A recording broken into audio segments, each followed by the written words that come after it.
PizzaFellas Podcast right here, the hottest in the world. It's a PizzaFellas Podcast. Turn your speakers up, we better have a blast.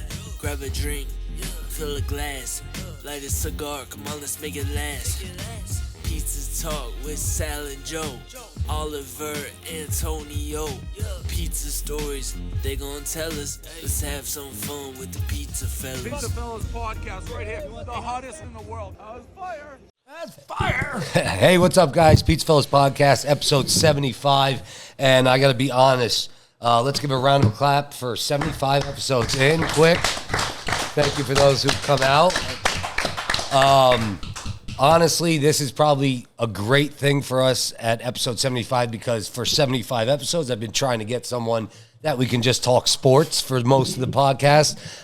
And we finally got a special guest. And we got a here. hometown boy. And he's a hometown guy. Everybody cheered for this guy. Probably, man, he was probably on the team when I was playing.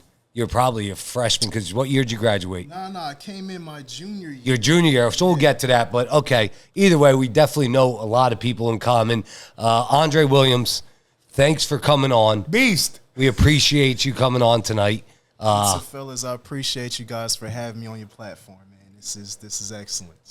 Good, man. I agree. And let's get right into it, man. I know you were born in Jersey, correct?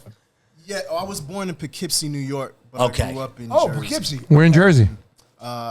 Plainfield and South Plainfield. Okay. Yes, Middlesex. yeah. Yeah, by Piscataway. I know exactly where that's at. Off yes. 287 over there. Right. So after 8th grade, though, I moved to Pennsylvania, and I spent freshman and sophomore year down in Kennesaw, Georgia. Kennesaw, Okay. Georgia. I went to Harrison High School. Okay. All right. Now, the reasoning for that was due to football?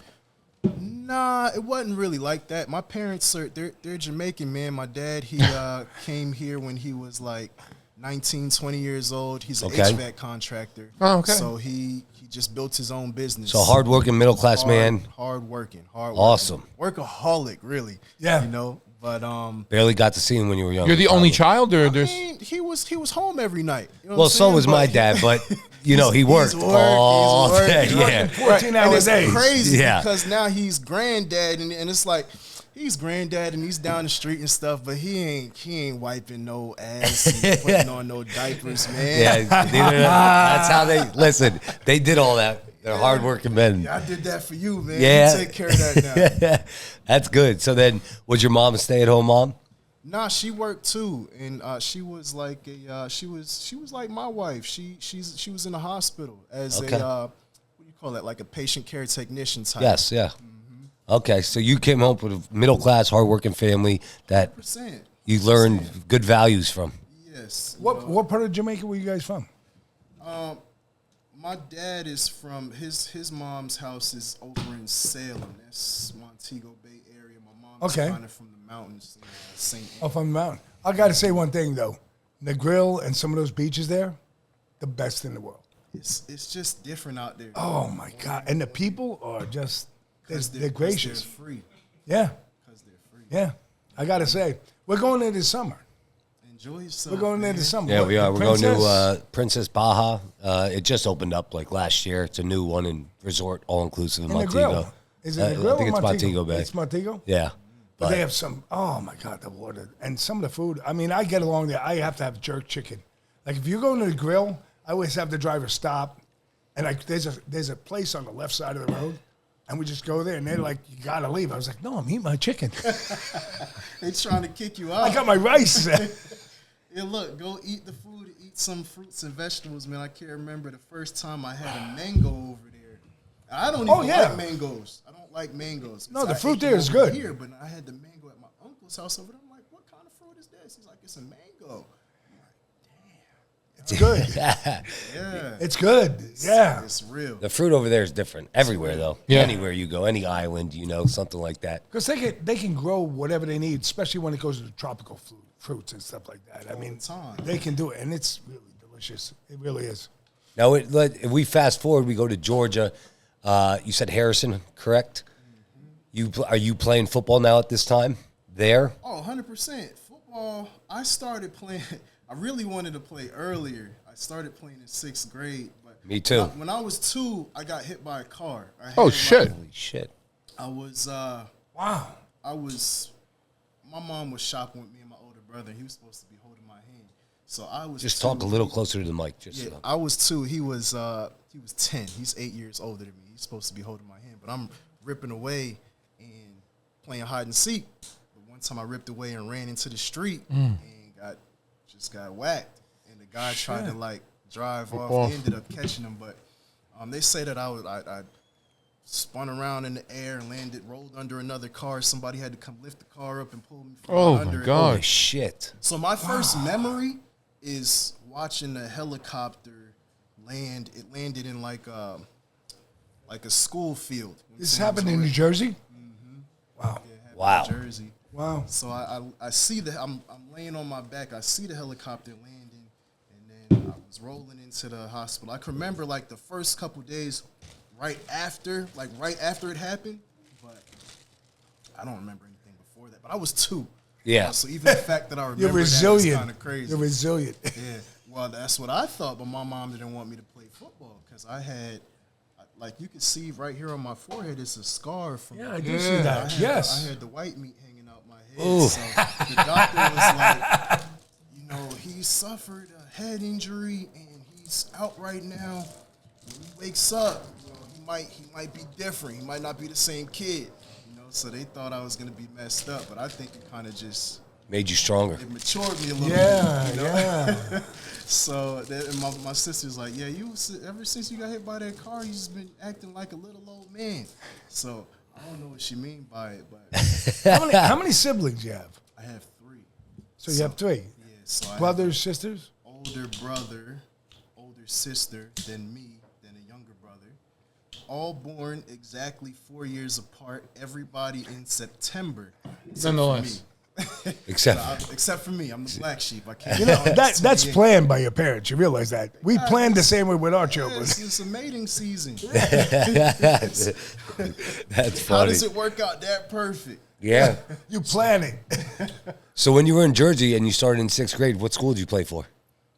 I was in South Plainfield, so it's like South Plainfield Middle School. Okay. Yeah, okay. I got you. Lost every game. We was trash, but I liked it. I was good, and my coach, he was like, Dre, you got a lot of raw talent. You should keep up with this because it's gonna take you somewhere one day. So I just believed him. Now, I'm going to be honest. The first time I was in 6th grade, I wasn't great yet. I was still raw, like you said. I was not. But I was scared fucking shitless because you're playing 8th graders, maybe 100 pounds heavier than you. I wasn't fast. Like, you know what I mean? I was a lineman, tight end. All right. So I was like, I went into it. I was kind of fucking like, oh, shit. You ain't never killed a man with the ball? I got beat up by my cousins and stuff like that. Yeah. So I was tough. Yeah. But still, there was times where like, oh, shit, what if I can't do it? When you're 6th grade, you're thinking, and he was always saying, don't be, you're tough. You're I Rufino, could tell blah, you. blah, I blah. could tell you this much. All right. So what he's saying, I get it at 6th grade, and him and Dave Snyder. Yeah. So- yeah, the only 2. I'm coaching, and I'm like, you're going in because we're winning the game. And I'm going to. I won't mention this school because you know what? They have such great accolades this past year. So if anybody could think out there what they did, I don't think anybody in the state has 3 state champions like they do. But we were up in that field up on 309. So I says to Bob, I'm like, we're putting them in. I mean, we're kicking ass right now. You were coaching at Parkland? No, I was coaching. So- I was coaching CYO. CYO at the time. But that was Central Catholic CYO team. So you would play like Northwestern, you would play Becca, you would play Nitchman. You get Like what we I'm had saying? we had a whole thing. A whole but our team. team was so freaking good that year. We actually won the CYO championship that year. And then I put them in, and I'll never forget, man. And Dave, you guys got railroaded. We got our asses kicked. His helmet came back, and came back off. I was like, you did a good job. Man, it happens to the best of us. Oh yeah. But that's how you learn. Yeah. That's it. You got to get railroad. You got to get thrown down to the ground and get your head jacked up. It's not a concussion, and now you're freaking going to go play. Good job. It's something. I never had a documented concussion, but some things happened on that field where nor have you. can't be explained. But at the end of the day, I it got was hit our so time. hard Yeah. one time, Sal, that I got up and everything was yellow. Everything was yellow. Oh man! Yeah, I know that And feeling. I'm blinking like, yo, this not going away. And the coach is like, yo, let's go, get in the huddle. And you're like, all right, I'm trying to find the huddle, coach. Yeah. You got to do the heavy breathing. Andre, before this play started. his junior year, we're playing Freedom. No. It was Freedom over at the. Yeah, it was over in Bethlehem. No, when I blacked out. Remember when Marie and me had an argument? Yeah, that was Jared Holly. You remember Jared Holly? No, it was you, bro. No, that was against Jared Holly. He was like Easton's top running back. He actually picked Oliver. Did he go to Penn State? No, Jared Holly was a receiver. No, he was their running back. Yeah, Either way, he got recruited D1. He was probably a little bit, maybe while you were still in Georgia. But they did, you know how Easton always ran their sweep. They run their toss. That's the Easton sweep, toss, whatever they always run. So I was playing DN. They tossed it to him. I knew right away they were running it. Because my biggest thing with me was if I wasn't the best athlete, I will be the best football player, if you understand what I'm saying. And the way you will do that is watching film constantly and understanding every formation that guy runs. And when they're in this formation, they run this play 90% of the time. When they're in this formation, they run this play that percentage of the time. So I made myself know the way to become great with my athletic ability is to do that because it will overcome anything else. So anyways, they run this. I go up. I take out the toss. As I take out the toss, I strip him. And, oh, shit, I realize the ball's on the ground. I go to pick it up to score. As I go to pick up the score, I come around. One of those big Easton linemen come out of nowhere. Pop.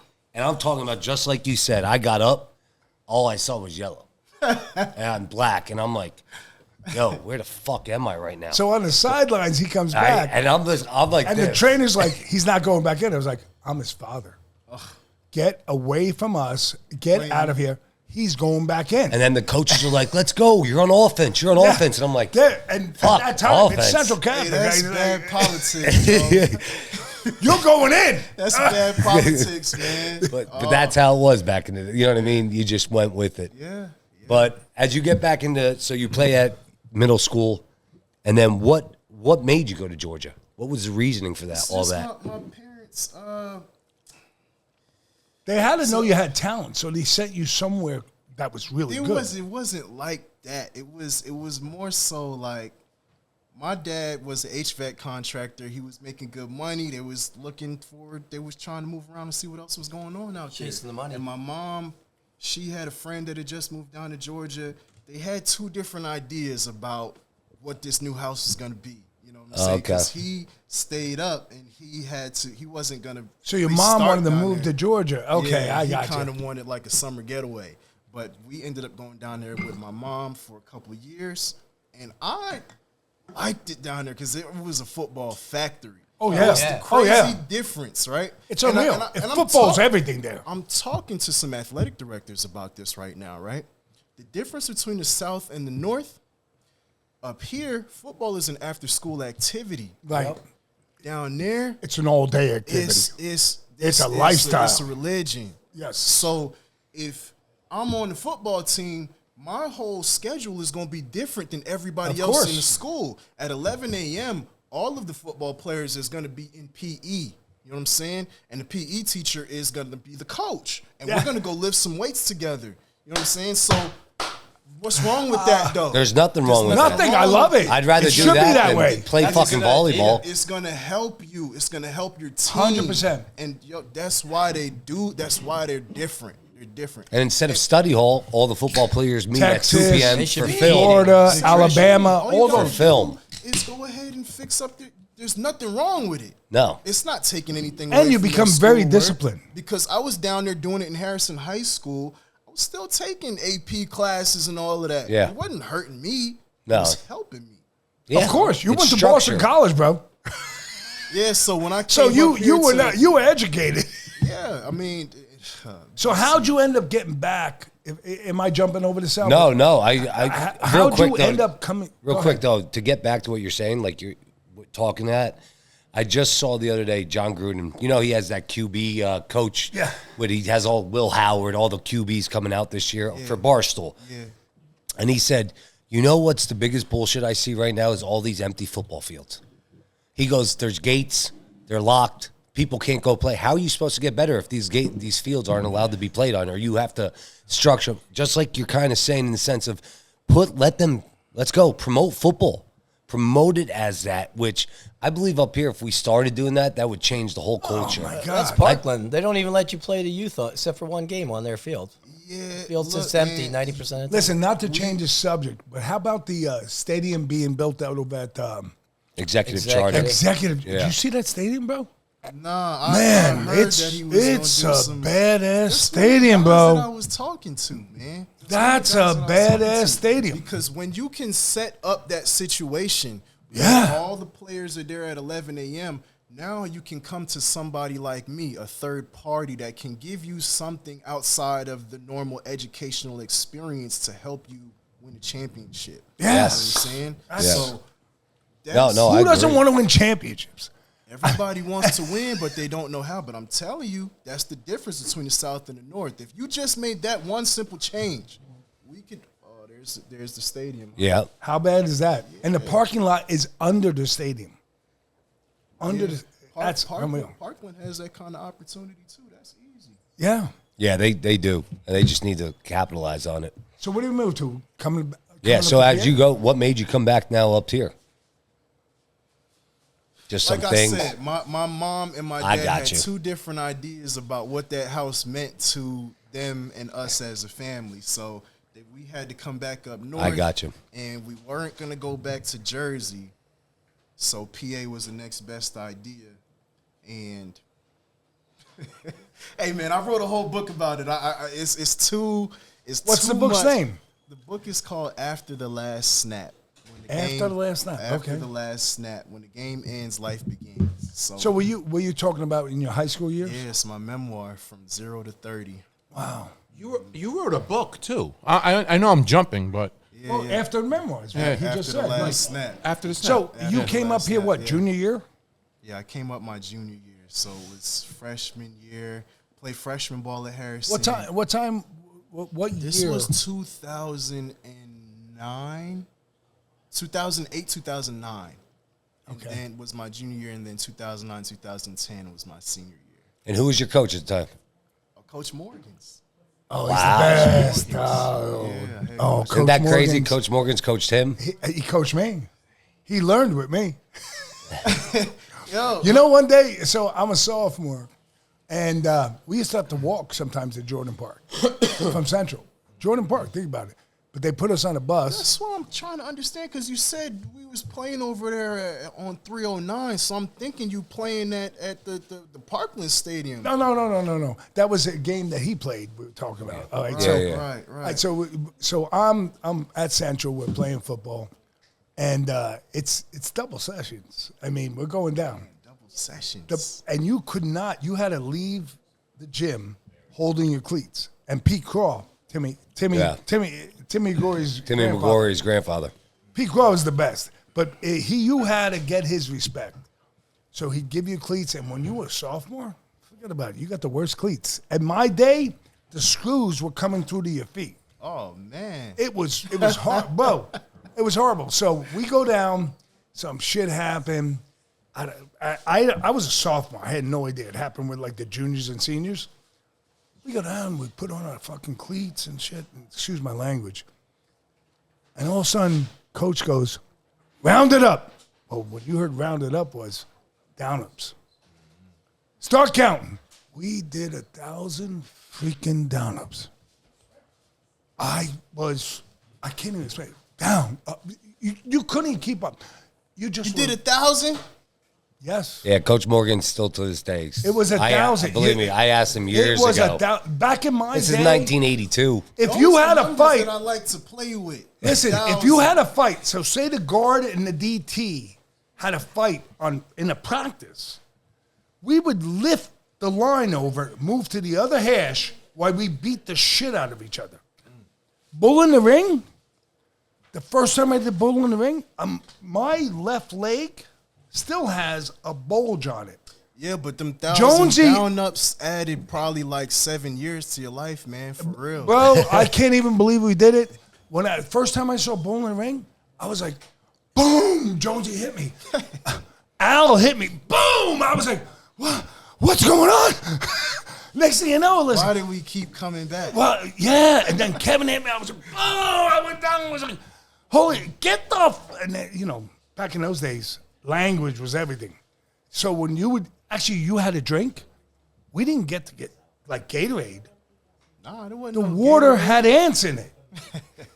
I remember that. It was, what was that you, thing yeah, that you put it was The hose crazy. in, yeah. The hose, They still have the that. water. They still have that.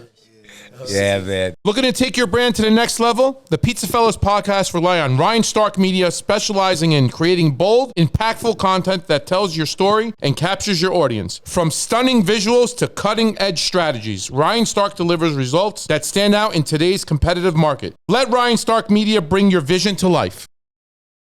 Experience the vibrant flavors of Vietnam at Phenomenal, located at 319 South Cedar Crest Boulevard, Allentown, Pennsylvania. From rich, steaming bowls of pho to fresh, flavorful banh mi, every dish is crafted with authentic ingredients and passion. Whether you're dining in or taking out, Phenomenal promises a delicious and unforgettable experience. Stop by today and taste why it's more than just a name. It's truly phenomenal.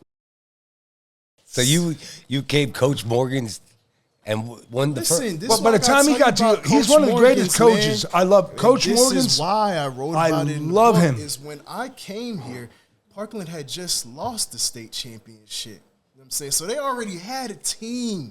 Yeah.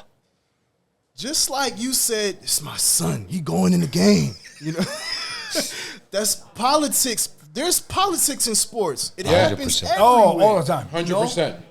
He didn't play politics. No, he didn't play Coach. no politics. No, you got it. He said, "Look, I'm trying to win the game. Who's the best people I could put on the field?"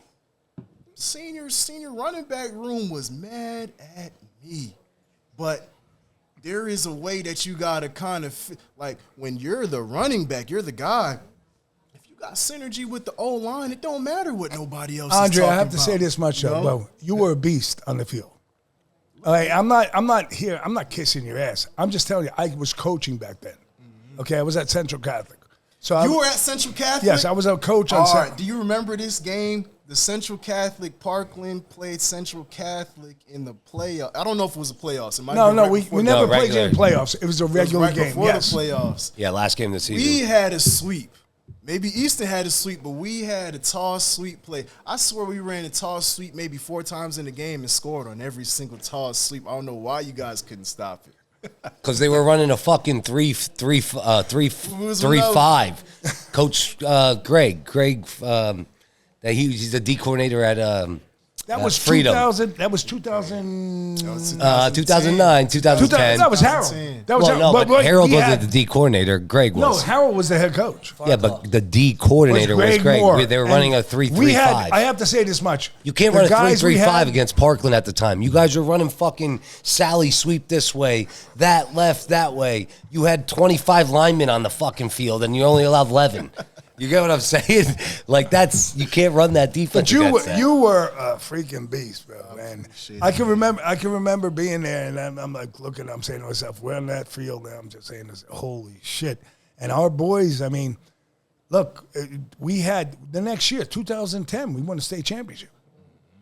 Yeah. You know, 2010 with Shane for 4A. McNeely. Well, not for 4A, for 3. We're 3A at the No, it time. was, Because there was only 4. yeah, that's right. Yeah, It was you guys 3A. were 4A. We were 3A. We had a crew coming up that were. That's why I'm telling you, I appreciate Coach Morgan's, man, because he didn't have to do it. He didn't have to invite me and the family and just put me up on the pedestal like that. He's the man, man.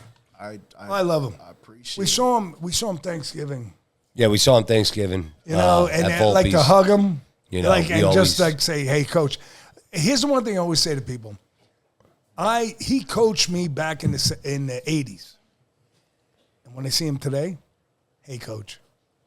I always used to tell people when I would coach with them, I would say, remember one thing.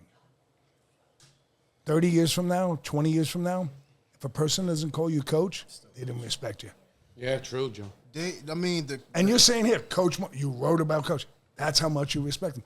I respect him. And you know, there's over 6,000, 7,000 people. Central Catholic, Salisbury High School, Freedom High School, Parkland High School. I was there the day he resigned, my senior year.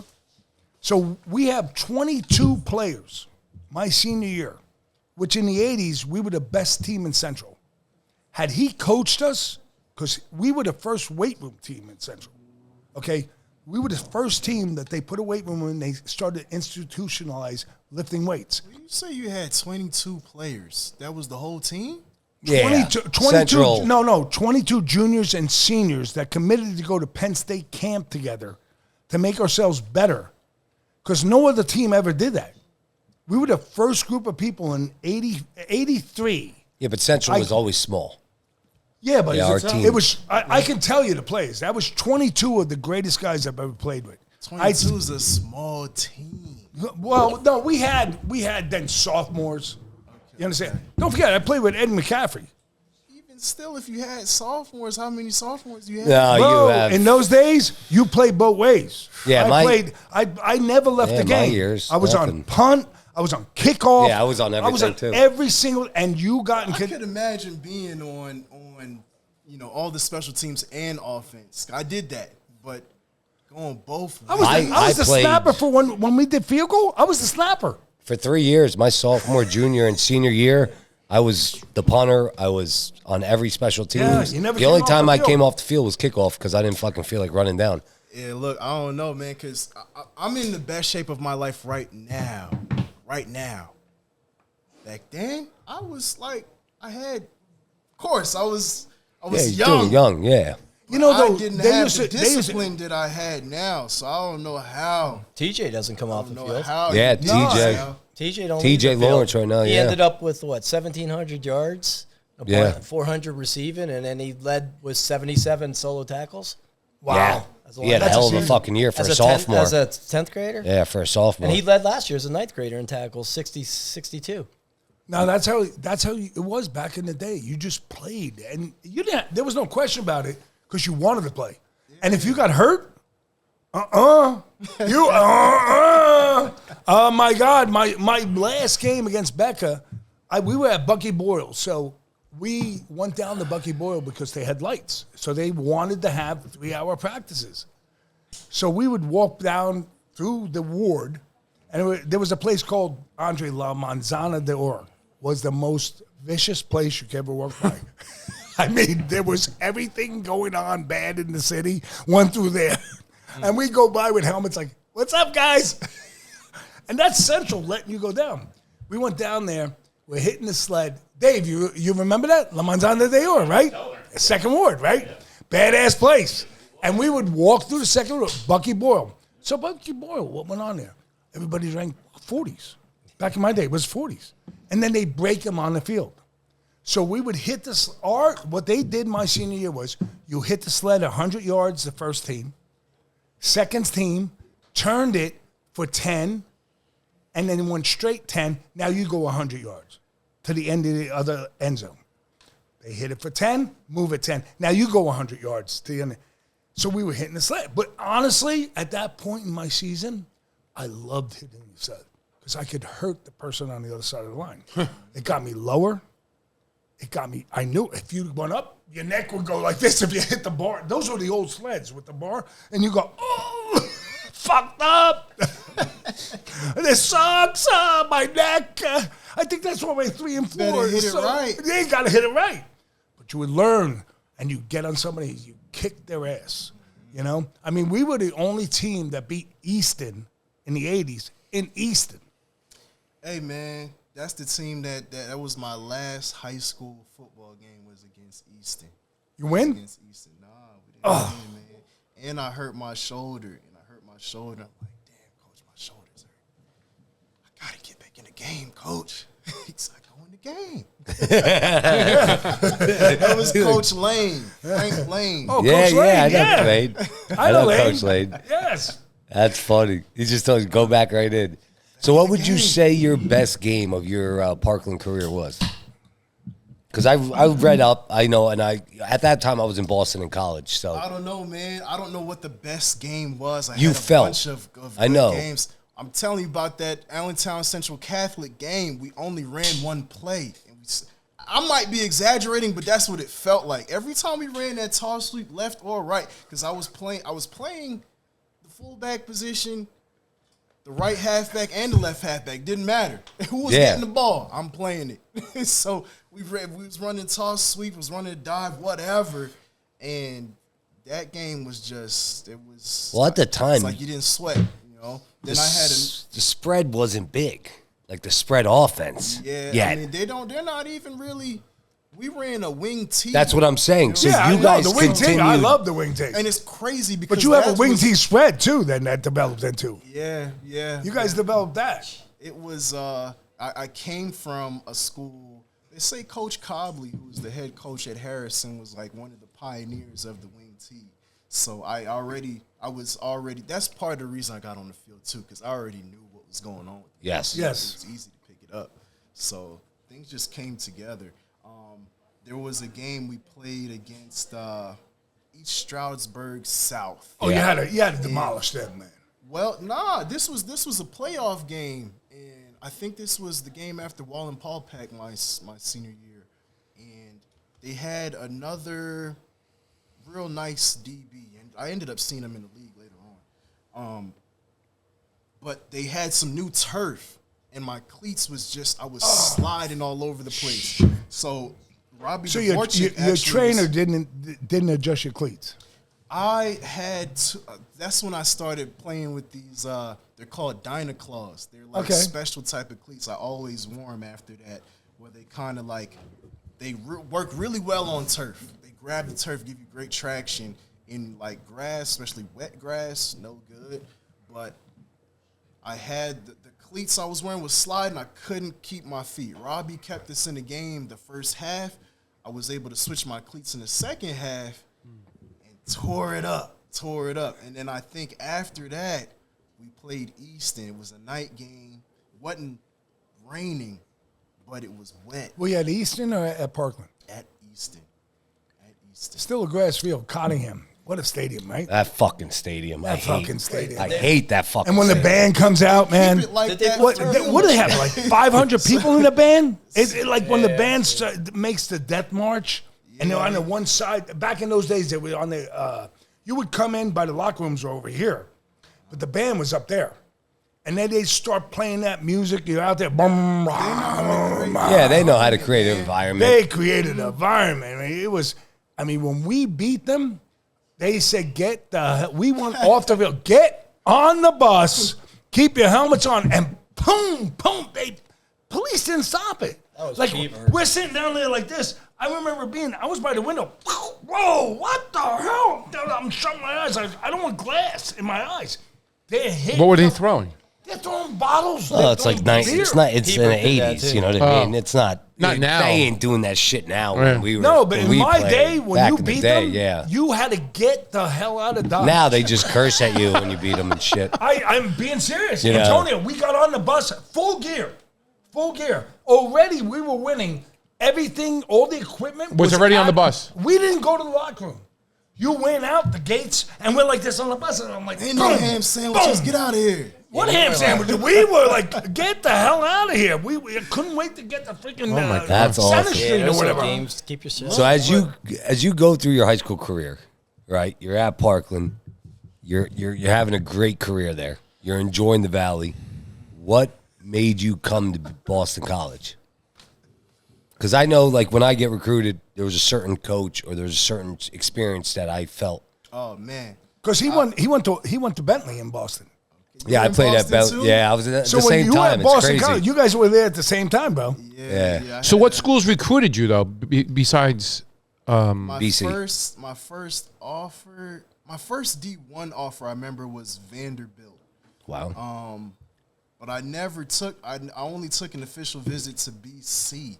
I'm saying I So you took one official visit. took one official visit and made my mind up. It was my junior year. Did you make any unofficial visits?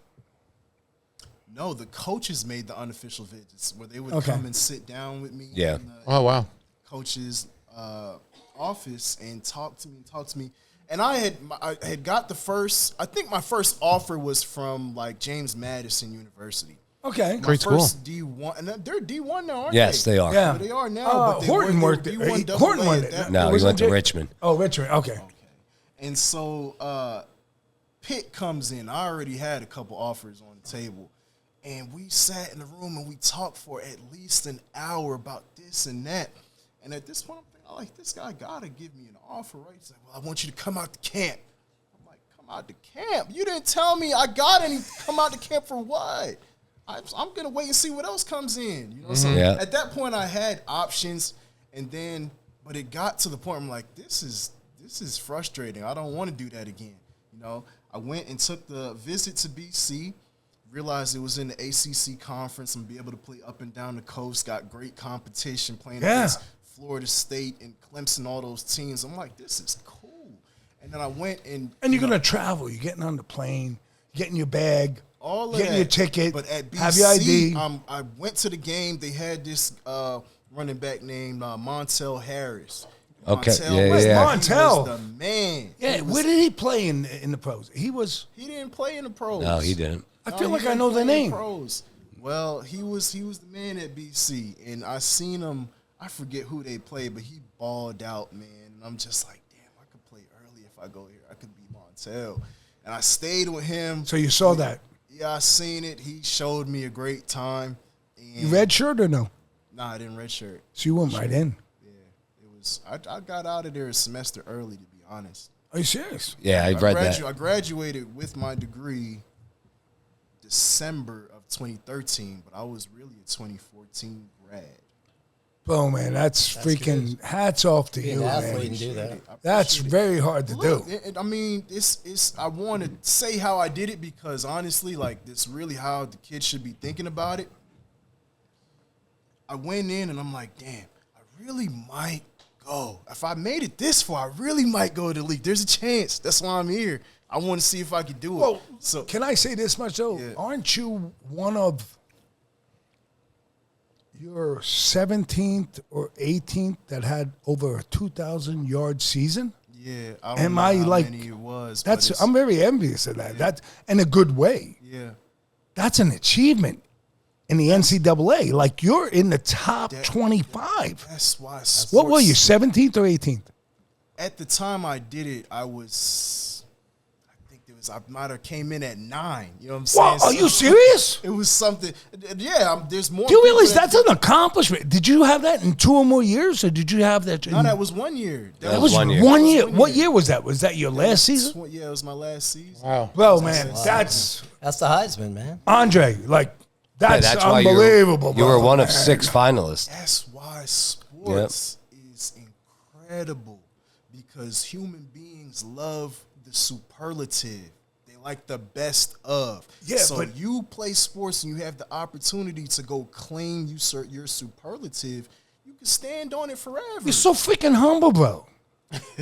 Life is humble, Joe. when you're there, Andre, and this is happening to you, and now you're getting on the Heisman, Yeah, he was one of 6 finalists. right? So crazy. I'm saying, like, how's your mind? Who won the going? Heisman that year? Who was Who it? won- Jameis Winston. Yeah, Jameis Oh, Winston. he did. Wow. Hey, he On the didn't big pan stage out. with some big people. Nah, didn't he's pan out. doing No, good this now. is he? Jameis Winston, I'm going to go to a New York Giants game and watch Jameis Yes. Winston spin. You know what Yeah. I'm saying? He's fucking. I don't get. He's probably He's the got- best He was. leader. Let me ask you a question though. In the He's locker a, room. what was he like? Galvanizing 285. leadership potential. He was like 280. He's a giant. Yeah, he was a giant quarterback back in the day. But so anyway, he's still back in the game. yeah, he's playing for. I that's why I'm asking. Did he pan out or not? No, Because- he's still been playing. panning out. Oh, He's- really? He's He's had his time, man. listen. He throws a lot of interceptions, but he's fucking a great leader. He's got personality. He's got sauce. Charisma. You And can't have he's- no pizza without sauce. Exactly. New York Giants been playing football with no sauce. At least they got yeah. a little sauce on that thing. Yeah. And the biggest thing about him, he believes in Christ, and he came from nothing. Yes. You look at his house that it was in Florida. That man So I'm came saying, we're from the nothing. same year. He's still doing it. So he panned out better than Than I I did. did. Yeah, You know what I'm yeah, saying? yeah. So I A want to lot go of see us. him play. Definitely. No, my question for you is: your ACC, that's big time. I mean, damn, Clemson. You got Florida State. You got all Yeah. these Louisville. You got shit. I'm blanking a little bit, but all these stadiums. What would you say the loudest, craziest stadium? Clemson. Clemson, right? Oh, Yeah, man. They got the pause going in. they got the boats coming out on the lake and stuff. Yeah. It's a, Death Valley it's- is oh. by far the loudest, and it's something about how tall the stands are. It just traps the noise. Yeah. You know. Wow. How did you feel? So when you went in to play Clemson, so you played 3 years at Boston. Am I correct? I played 4. Oh, you Yeah, played 4. four. He just Okay. graduated 3. I just graduated. Just graduated early. Oh, you played. So you played there 4 times. Tell us about the 2 times that you were inside there. How did that feel? Like, what was your stomach feeling like with the noise? Honestly, man, it's a nuisance, and you got to figure out how to play without being able to hear anything. You got to watch signals, and the pressure at that point, my senior year, I put it to you like this, man. It's like after my freshman year, we won 7 games. I'm like, all right, this is cool. We got to end up going to San Francisco for a bowl game when we played Colin Kaepernick in the I forget what the bowl was, but he was with the Nevada Wolf. Yes. Yeah, yeah. Was it the Potato Bowl? There was something about almonds or something. Oh, but yeah, I remember. I watched it. I watched it. I remember it. So I think I had one. Oh, no, the Diamond Bowl. The Diamond Bowl. The Diamond Bowl. Yeah, almonds and the diamonds. Diamond almonds. Yeah. So that was a cool experience. My sophomore year, we win 4 games. And now I'm going through all of these coaching change. I went through Who was your head coach when you got there? Spaziani, but I went through like 3 head coaches, 5 offensive coordinators. It was just crazy. And they over don't there. know you. And the athletics and the academics are not married together. They don't care that you playing sports over there. Yeah. This ain't Alabama. This is Boston College. Yes. There ain't no under the cover money. What are you talking about? This is Boston College. We don't even have frats over here.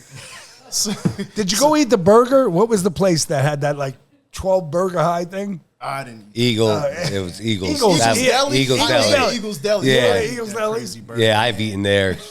Crazy They had burger. some good food though, man. They- Listen, I partied. It's crazy how we probably never met. We probably did at a party because I went to a bunch of football parties when I was there because my boys had boys on their team, on the team that probably played with you. Yeah. No, I played with somebody that transferred out of Bentley. Matter of fact, Offensive lineman he was a running back. transferred. There might have been an offensive line. Well, there's an O lineman that played at. We got 2 BC O linemen that transferred from BC to Bentley, and they started right away for us. They were great, but I'm still friends with them to this day. Mackenzie came from there or no? No, Mackenzie was Bentley all in. It was 2 younger guys than me, but they were probably actually that year. But BC was great. Boston was great. I loved the city. Oh, I love the city. I mean, Boston is a Your nice, parents- did your parents clean love the little city? Boston, I don't know. They came up a few times, man. I didn't get to see the city as much as I really wanted to. Are you serious? You're practicing. Oh man, Yeah, you're I D1 athlete. I was in the game. I was in the game. I didn't get to see the city as much as I wanted to, but it worked out. But we went through some crazy stuff over there. So after that sophomore year, 4 games, I'm like, damn, man, it could be easier anywhere else. I wonder. And I really was thinking about leaving. Are you serious? 100%. Yeah. Why? What? Did you have It's only people one reaching for out me. to you?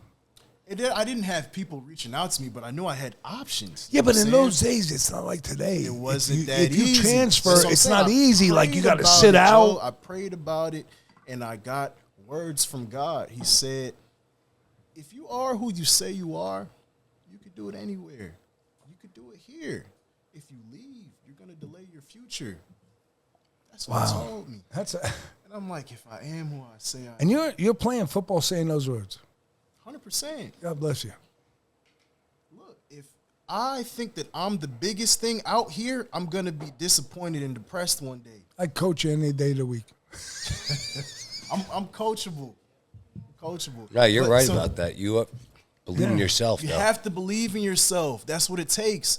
The next year, we won 2 games. Oh, So I'm like, man, all right, but I am who I say I am. So you know what? It only takes 1 year. Continue the It path. only takes 1 year. It only take one season. It only take one game, one Yeah, you're drive right. to where you One gonna game at a do time. something where everybody be like, damn, he's different. He's different. And then you change everybody else's mind. If I have an idea about who I am, and I think that all the time, and I don't change my mind regardless of what it looks like, then what I'm going to move in is confidence. And if you move in confidence, people going to follow you. And they did. They did. We was in spring ball. I had a teammate, his name was Juice, and Juice is like, Dre, yo, the way you running that ball, man, you going to skip for a stack this year. You look good. I said, Juice, I got to. I ain't got no choice, man. This is it. He said, when you say it with your chest like that, Dre, you might run for 2,000. Get the hell out of here. I promise you. Your senior year. My senior year, and that's exactly how it went down. And he's out on a podcast. Yeah, but at the end of the day, you you know what? That starts like you just said. So- with spring ball, that's not just, it just doesn't happen. It just shows for all the athletes out there, look what you have to go I'm saying, through. though, I missed it. I didn't even explain this, right? Yeah, go ahead. PizzaFellas Podcast, health insurance and dental. We use our good man, Steve Seiler Insurance, specializing in health insurance, dental, and vision. Obamacare penny for businesses and individuals in Pennsylvania, New Jersey, and Florida. Tell Steve we sent you. 570-446-8023. That's 570-446-8023. Anna Capri Foods, serving fine Italian restaurants and pizzerias since 1975. Serving Italian restaurants through the New York, New Jersey, and Pennsylvania region. Dedicated to quality for over 40 years. Located at 55 Winans Ave, Cranford, New Jersey, 07016. Phone number 908-272-4700. For all your Italian, restaurant, and pizzeria food supplies. Since 1975. I said in the beginning, when I first came there, I said, you know what, since I'm here, I might go. So let me set up now to make sure, because I'm at BC. Why would I come to this good school and go through these crazy classes and not leave with my degree? What is a degree that I can take that I can leave school early with my degree? What can I get ahead? It was one degree. It was applied psychology and human development. I said, that's my degree. Psychology, I like psychology. Something interesting. It was weird, but hey, at least I'm interested in it, and I can get out of here early. Yeah. Graduated a semester early because I thought ahead. So your last semester was like my son's semester, where you basically had simple classes. because What'd you take? You watch movies? you take I know, out, history. all of the what do they call those, the core classes Yeah. first. Yeah, you gotta so get 'em because out. if your core classes and everybody got to take them, of course they're gonna be the easiest classes. Take those, do really good in them, boost your GPA up so that you have a little bit of leeway when the rocky times come and you only win 2 games and everything's terrible. Yeah. You know? Yeah. But in your last season though, you had pretty much an easy ride in college. I mean, it was like you're not sitting in classes like the rest of them. You're doing stuff that you chose that made you. I don't know if it was easy, but I had already did enough to the point where Because he graduated. Well, you graduated. Yeah, no, it's not. It's he's talking though. He's saying he probably did. You go for your master's? No, Nah. I was Yeah, gone. he was coming done. Back to school. You don't realize you it's were done different too. than me. I'm D2. He was D1. Oh, okay. When he graduates, he don't have to do nothing. He's just playing football. His whole I didn't even schedule. go to graduation. Yeah. I was in Florida for the college football awards. I missed my graduation. So you didn't go really? Nah, it was a December graduation. I was at college football awards. From there, I flew straight to New York to do the Heisman thing. So life started moving zoom fast. It was crazy after that, you know? So Yeah. So do you think you would have went in the portal if it existed back then? Like maybe year 2 or 3? He was the 6th person on the I don't Heisman. know, I would think so. Maybe God Well, I'm saying would've before told me that, something like before you got to different, that but year. At the time, I was just listening to what I knew I heard from God. He said, don't delay your future. So it just put me in a mindset where I'm like, I'm going to decide who I say I am, and I'm not going to second guess myself. So you hit what game did you hit 2,000 yards over? Damn, I don't even know. All I know is we had a game against NC State. Okay. And their starting safety was injured. And I'm lined up on kickoff. And I see somebody standing back there, and he's got on you know how the quarterbacks have the loose sleeve jersey? Yeah. I'm like, who the hell is that on kick return with a quarterback jersey on? That was the safety. That was the safety replacing the starting safety. His name was Stanley something. I'm like, damn. Yo, coach, you see this guy over here with the quarterback jersey on playing safety? Run the ball over there. Let's test him out. Poor Stanley. Poor Stanley. I ran for like 300-something yards that game. It's like 340 yards or something like that. It was Stanley's fault. Yeah, he just pissed. He just, no one else. That was the game that put me in the Heisman was NC State. You Facebook friends with Stanley? Oh no, Stanley still. Yeah, it says right here, just while we're here, Andre, his final home game against NC State broke his own record. Ran for 339 yards on 42 carries and 2 touchdowns. Wow. That's a The lot first time of I touches. ran 42 carries was against Syracuse my freshman year. So Montel got hurt against Virginia Tech, and I came in the game and ran a counter for like 40 yards, and that was it. We had this a receiver, Alex Amadon, set him up to go run a slant into the end zone for the touchdown, and that was it. That was, my career. Sophomore and junior year was hard, but, I had done something to make them say, wow, And so we played against Syracuse. That was the last game of my freshman year of the regular season before we went to Cali, and I ran the ball 40-something times against Syracuse. Jesus. It's just A lot of something, touches. The difference between your, 17, 18-year-old body and your 21-year-old body is completely different. Yeah. It's a metamorphosis, you know what I'm saying? 100%. If you go ahead and invest in yourself for those 4 years, you know? Right. But the 42 carries, after we came back from Syracuse, I didn't get up out that bed the next day. I was hurting bad. But then I got used to it. After NC State, that was, and I still, it was a tough season, man. 2,000 yards, no matter how I was built, I was hurting at the end of that season. I was hurting. I went into the league with a bum shoulder for real. I really did. I didn't even bench at the combine. That's why I went in the 4th round. I was projected to go 2 or 3, but I sat out of the Reese's Senior Bowl. I didn't bench at the combine. I was trying to protect my shoulder for the next season, man. How'd you pass the physical? You'll pass the physical. Okay. I don't know. I had people go into the league with injuries. You know what I'm saying? It ain't nothing new. Yeah. And they'll rehab it, they'll do surgery, they'll shoot you up or whatever. You know what I'm saying? So Perfect example right now. Look at Abdul Carter from Penn State. He had that toe injury, ankle, whatever it was. People are, what are you skeptical about, bro? He's a stud. Fucking draft him. it's gonna happen. It's gonna good. get Yeah, drafted, well, but it's a story. It's a story. Yeah, it's the media. You don't yeah. want to be a story. Yeah. But hey, if I could have done it over, I would have did things a little bit different. I would have went to the Reese's Senior Bowl and said, I'm not going to play in the game, but at least I'm here to show face and shake hands because that's what you're supposed to do. I got you. But hey, You're a young kid though. You're like you what's just said. going on. Life's coming at you fast. Heisman. Yes. You got that award for running back, right? The Rourke Award. What's it called? 2013. No. Doak Walker. Yes, that award for best running back, correct? Best running back. Best running back in NCAA. college, NCAA.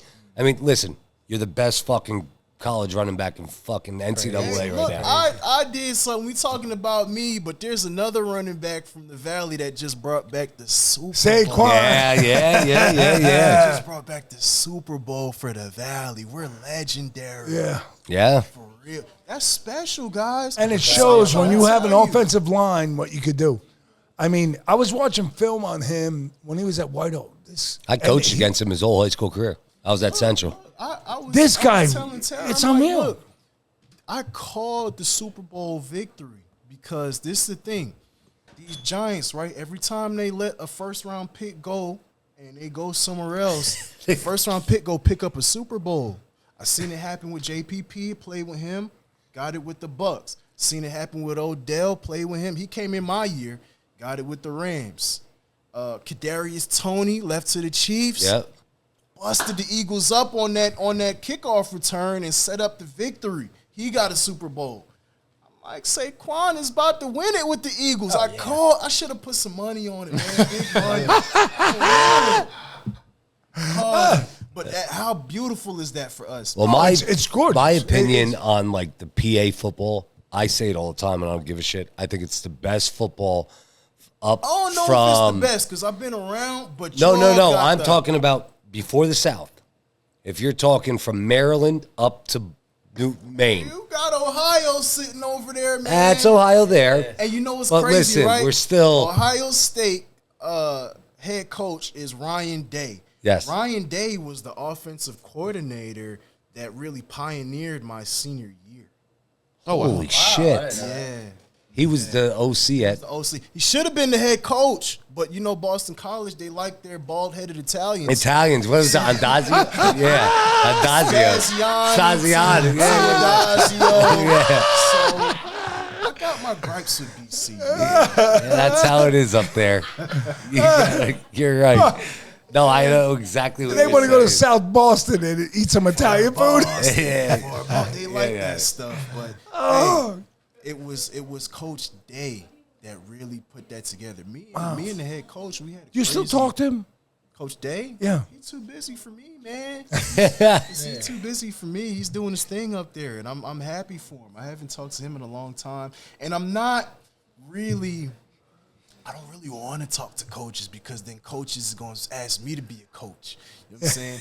And people are like, Dre, you're so inspirational. Why don't you go coach some football? I'm like, man, I played football. That time commitment is crazy for me. For the Yes. coaches? Yeah. My God. I have one question.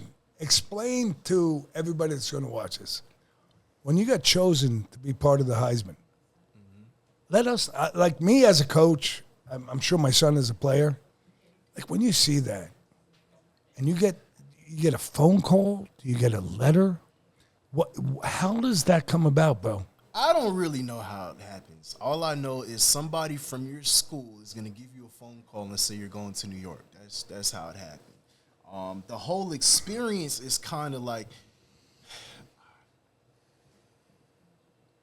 it's really, really cool, but unless you really understand, like, there's no way that you could be sitting next to these people that are like, it was just a room of. How were the guys? Surreal, So man. you're 6 guys. Are you guys shaking It was hands? me. Yeah, Are you guys like, we yo, bro? We were all at the College Football Awards, so we all got on the plane to New York together. Okay. You know what I'm saying? So it was Are you guys like Jameis talking? Winston, Johnny Manziel was up for his second year. Johnny, got oh on the my plane God. with his Holy dad. cow. It was all of us was on the plane, but Johnny was on the plane and Johnny's dad was on the plane. I'm like, damn, how Johnny's dad is on the plane like this? It's because Texas Johnny needed some parental guidance. Oh, yeah. Yeah. Some parental supervision. You He didn't know, I wanna- didn't understand it at the time. No, Until you saw the nobody did. Netflix series. He probably wanted to hit like 3 lines in the bathroom. Jameis, Johnny, you. Johnny, there was Trey Mason from Auburn. Yes. So, Okay.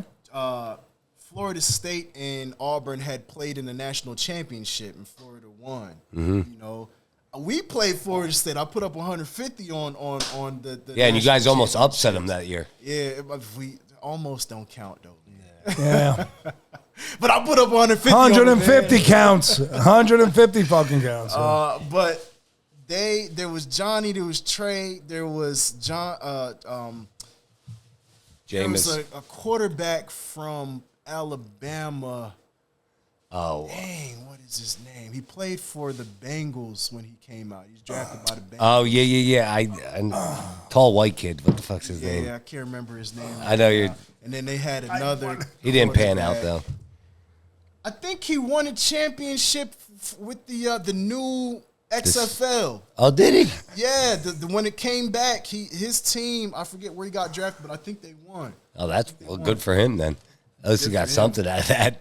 Look, that thing that's spring ball for the league. Like that's it's a good. feeder program. It's awesome. Amazing. Yeah, That's that awesome. Amazing that's for the good. I sport. played the first year came back when the WWE owned it. Yeah, I Vince McMahon. Yeah.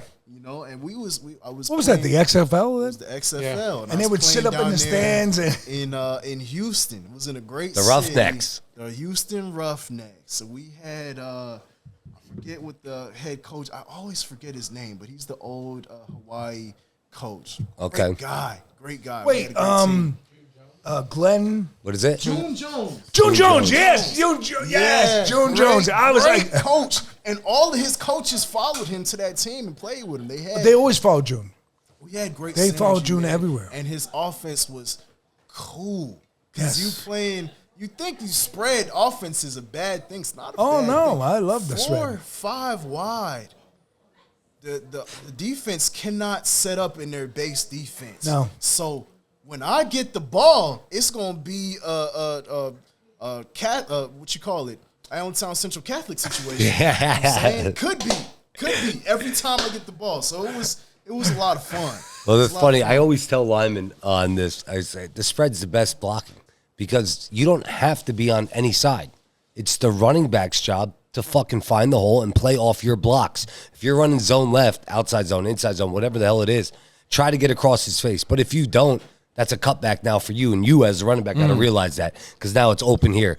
Defender flows over top, That's why cut I'm back saying now. it's Stanley's fault because the safety's got to come down Yes, the field. and not if many he's not won't. really ready for it. He might be ready the first time. He might get me, but let's do it again. So I got to tell you this story though. Like you think about the zone right now, that offense, right? I play with Felix Rosado. He comes in the store. Guy, great wrestler, great football, fast. Felix was fast. I remember freshman football. Here we are, Coach Asshole is what I'm going to call him, Coach Asshole. I had one of those. All right. So we're running dive. All right. We're running dive. We block dive, but Felix bounces it. Scores a touchdown. Come back to the freaking huddle. We're getting bitched at. I'm sitting there and I'm thinking to myself, what the fuck is going on here? We just fucking, because he didn't run dive. Felix All right, was- we're Felix running. was reading We're ads. running ISO. So now we got ISO over the 5-hole. He bounces it outside again, beats the whole secondary, scores again. We're winning the game. We're getting fucking. You guys are gonna pay for what you're doing. I'm thinking to myself, but what did we do? It's a coach lost in his time. We run trap. He bounces it through the freaking 2-hole because it all got collapsed. Scores again. We're 21-0. When we got to practice the next freaking day, not next day. I mean, we played a Monday. Well, yeah, it was Tuesdays. I mean, we played a Mondays as a freshman. Freaking 100 downloops. I'm thinking to myself, what the hell did we do wrong? And bitch, so when I call a play, Joe, I want I'm telling power. you, them down ups, man. They adding years to your life. Well, it's burpees, Yes. but with Yes. uniform on. Yeah, those And are That's the worst. that man. cardiovascal health. Yes, man. yes, it is. All Andre, those I You need need to to believe do some it. down ups right now. I couldn't right now. If I fall to the floor right now, you're picking me up. Well, listen, I'm an old man. we're gonna take a quick break. We're gonna have some food. All right, And then we'll get into the and then we'll draft. get into the draft. We'll get into the Giants and all that in the NFL. All right. Hey, PizzaFellas Podcast, episode 75. Cheers to Andre Williams for coming Cheers. out, and we will be back with a second segment. What a great interview. I mean, Cheers. for us, we're football guys. Andre, it couldn't be a better time. I appreciate you. Cheers. We'll be back, guys. Subscribe. Pizza Talk with Sal and Joe, Oliver, Antonio. Pizza stories, they gon' tell us. Let's have some fun with the Pizza Fellas. PizzaFellas Podcast right here. The hottest. So, Andre, back at it. Again, thank you for coming on episode 75, PizzaFellas Podcast. Go on Spotify and YouTube, subscribe. Go on all the social media platforms, interact with us like we always say. Thank you for coming on again. Your career at Boston College, Parkland, we talked about it. It was awesome. Georgia. In Georgia. Let's not leave that out. But now we get into it. You know, you get the awards, you get the accolades that you said you fought for your senior year. You know, you put it in your head, I'm going to be the man. I'm going to be what I'm supposed to be. You listen to Christ. He kept you on that path. That path leads you now almost a Heisman finalist. Let's say and Heisman now finalist. you're at the draft. And that's it. Yeah, You get the fourth there. round. You got the shoulder surgery. Can I ask one thing? Shoulder injury, excuse me. Go ahead. So when you leave the Heisman, Yeah. the draft is how many weeks after the Heisman is the draft? Isn't it like 2 weeks after? Is it a month? Months. Yeah, it's months, right? It's like 2 months. The Heisman Yeah, is Heisman's- really right before the training season. Yeah. And right Like, did you after go the to? So you football went to the season. combines, right? Oh, yeah. So right after the Heisman, somebody's coming to you. Like, what do you have? An agent? What's going on? Like, explain to. Because I mean, I'm a football guy, but I just would love to know what happens when you stand up. After the Heisman, right? After the Heisman, I'm like, The next days that bring you to school is over. right. I just missed my college graduation to go to the football awards and then the Heisman. School's over. So now I'm thinking, all right, well, I'm just going to start training for the next season. But also at the same time, there, like I said, you have the Reese's Football Awards and or not the football awards, but Reese's Football And that's after game. the Heisman. It's a game. It's like one of those all-star games. Yes, You know? yeah. Okay. All right. Yeah. I was tore up. When I tell you we went down to Shreveport, Louisiana to play in the Advocare Bowl against Arizona. They wanted to pit the number 1 running back in the nation against the number 2 running back in the nation who happened to be at Arizona. His name was Kadeem Carey. Okay. Carey. Yo, first they whooped our ass for one, but two, I was babying a shoulder injury that entire year. It wasn't a torn labrum. It was I had fixed my torn labrum, okay? I got a torn labrum injury my freshman year, fixed it that spring ball year, and I was good for 2 years, but I injured it in the last game of my college career. But my other shoulder was messed up. My other shoulder, I had a AC joint separation, and it was getting worse and worse and worse. And we played UNC is where it happened, and they had a safety by the name of Trey Boston. I ended up meeting up with him years later in the league. We was both playing for the Chargers their last year in San Diego and their first year in LA. But yeah, he tore my shoulder up, man. He tore my shoulder up. And then I played with it the entire season. But by the time we got to Syracuse, we played Syracuse was my last game of the regular season again. Just like that was like my breakout game my freshman year was the last game my senior year. And they knocked me out of the game, man. They knocked me out of the game. They also had it was a defensive lineman by the name of Jay Bromley who ended up getting picked up 3rd by the Giants, and I was the 4th round pick. So it's just crazy how small the world is and how you keep running into your teammates and your opponents. And, you know, that's why I ended up getting drafted by the Giants, but I could have been anywhere else. Can you tell us about the draft? And Yeah. like how little, so Yeah, you know, because- you see people sitting at the house. I was guys are- sitting at the house. Your family's with you waiting for a phone call? I was projected to be 2nd, 3rd round pick. And you Yes. know how it goes. The draft is the 1st round picks the first day. And is the next day is the 2nd and 3rd round. I didn't get picked at this time. How know are what you I'm saying? feeling? How are you feeling? I'm like, man, look, man, I got the Doak Walker. I'm a Heisman finalist. I know I'm going to the league, you know, but when it doesn't happen how they say it's supposed to happen, everybody else, they kind of, well, I don't know, man. they lose interest. They got something other else to do the next day, whatever. But I was sitting there like I was waiting. And my phone rang, and it was Coach Coughlin. Coughlin. Hey, Oh, this is Coach Coughlin. from Wow. the New York Football Giants. Is this Andre Williams? I said, yeah, Coach, this is me. He's like, well, we're getting ready to pick your name for this 4th round. You ready to play some football? I said, yeah, Coach, I'm ready to play some football. He said, how's your health? How's your shoulder doing? I said, Coach, I'm ready to play some football. I was lying. What are you gonna say? Yeah. What am I gonna say? I'm Right. getting drafted. So, that was it. They came and they picked me up in a limousine. They took me to Jersey the next day, and now it's Eli Manning. I'm gonna go play football with Eli Manning. They also drafted Odell Beckham Jr. was the 1st round pick. You know what I'm saying? So I'm with one of a golden jacket quarterback and one of the most prolific wide receivers ever. Yeah. in the NFL. He would not at the time, but he's gonna be. You know what I'm saying? And you see it because Listen, he has one of the greatest catches with the one hand. I mean, come on. I mean, that was. So let me tell you about that play, right? We was playing in Dallas, and this was a play action pass. This is a play action pass. So you're involved. Yeah, I was on the field, and I take my fake, and after the fake, you're supposed to go fill in and help the line. We had a right guard.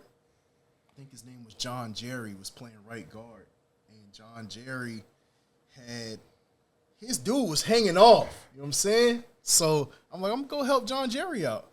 So I give this dude a chip. I chip him hard, and he takes the chip and rolls to John Jerry's left side and falls inside. So now he's about to be bearing down. He's bearing down on Eli Manning. And if Eli had took half a second more to throw that ball, that play would have never happened. Oh, that's cool that you're on the field for that. Oh my God! So to I think about that almost moment. took away all of OBJ's thunder on this play. But thanks to Eli, he got the ball off at just the perfect moment, and that was that thing that happened. You know what I'm saying? And it's his whole career just blew up after that. Yeah. And you were there. Because he wasn't playing that year. You know what I'm saying? Like, he was injured for the first half of that season. I remember. He came back against, I don't remember who he came back. He had 100 yards. I think we still lost the game. He came back again against the Cowboys and had that thing happen, and it was over after that. Listen, to sit here and hear you explain, I could sit here in my mind and shut my eyes out. I'm seeing everything, but to hear it from the play of the field and what you're saying, it's crazy. like I've got chills in me. Now when you have to go back and Because you rewatch played it. football and you know how that play might be 6 to 8 seconds, but so much a half a happens second. where if this didn't happen, everything else would have been tore up. Yeah. That's why the game is cool. It's unreal. Game of inches, like Al Pacino said in Any Given Sunday. Yeah. Yeah, I mean, so you get back when you get there, and Eli Manning's your quarterback. How was Eli Manning? How with is you? he? How He's a goofy, country, but very professional dude. I was going to say, everyone says he's professional on the field. Professional.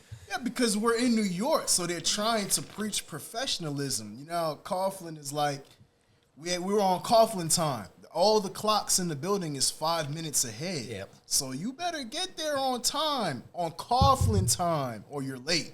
You know What would I'm saying? happen? What would happen if you were late? You would either be paying fines or you would be doing some extra work after practice. Damn. Yeah. Damn. For real. But that Coughlin mindset that's old school. Listen, it is, but it works. It works. Yeah. And that's what they needed at the time because They shouldn't have ever got rid of him. He was the wrong Jenga piece to pull from that tower. Oh, yeah. They've been swaying back and forth. Jenga every- Way to put it, man. For real. They're in the forest right now. They lost. They should have never did what they did. He won them Super Bowl. They beat an undefeated team. That wasn't the right move, man, because That's a great way to put it. You needed that old man. You know what I'm saying? Because when you leave, when Coach Coughlin leaves, Guess who the old man lives. is? Guess who the crusty old man is? Eli. Yeah. And Eli is in the house with a wife and like 4 daughters. He just kept pushing out girls, so he is just different.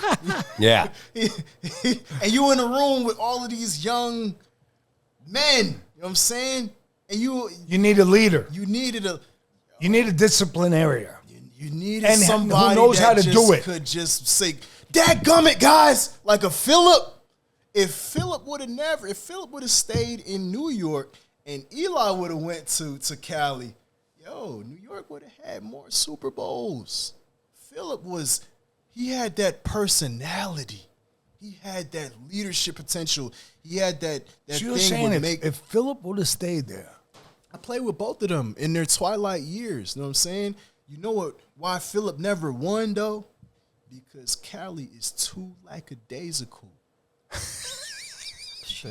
Yo, when we played the Patriots came to Cali, and we had all of the guys. Our defense, it was Joey Bosa's rookie season. We had Melvin Bosa? Ingram. Yeah. Our defense Was nasty. nasty. But we didn't have no stamina, no endurance, man. I knew he was going to lose that game. I came out to Cali. We eating tacos all week.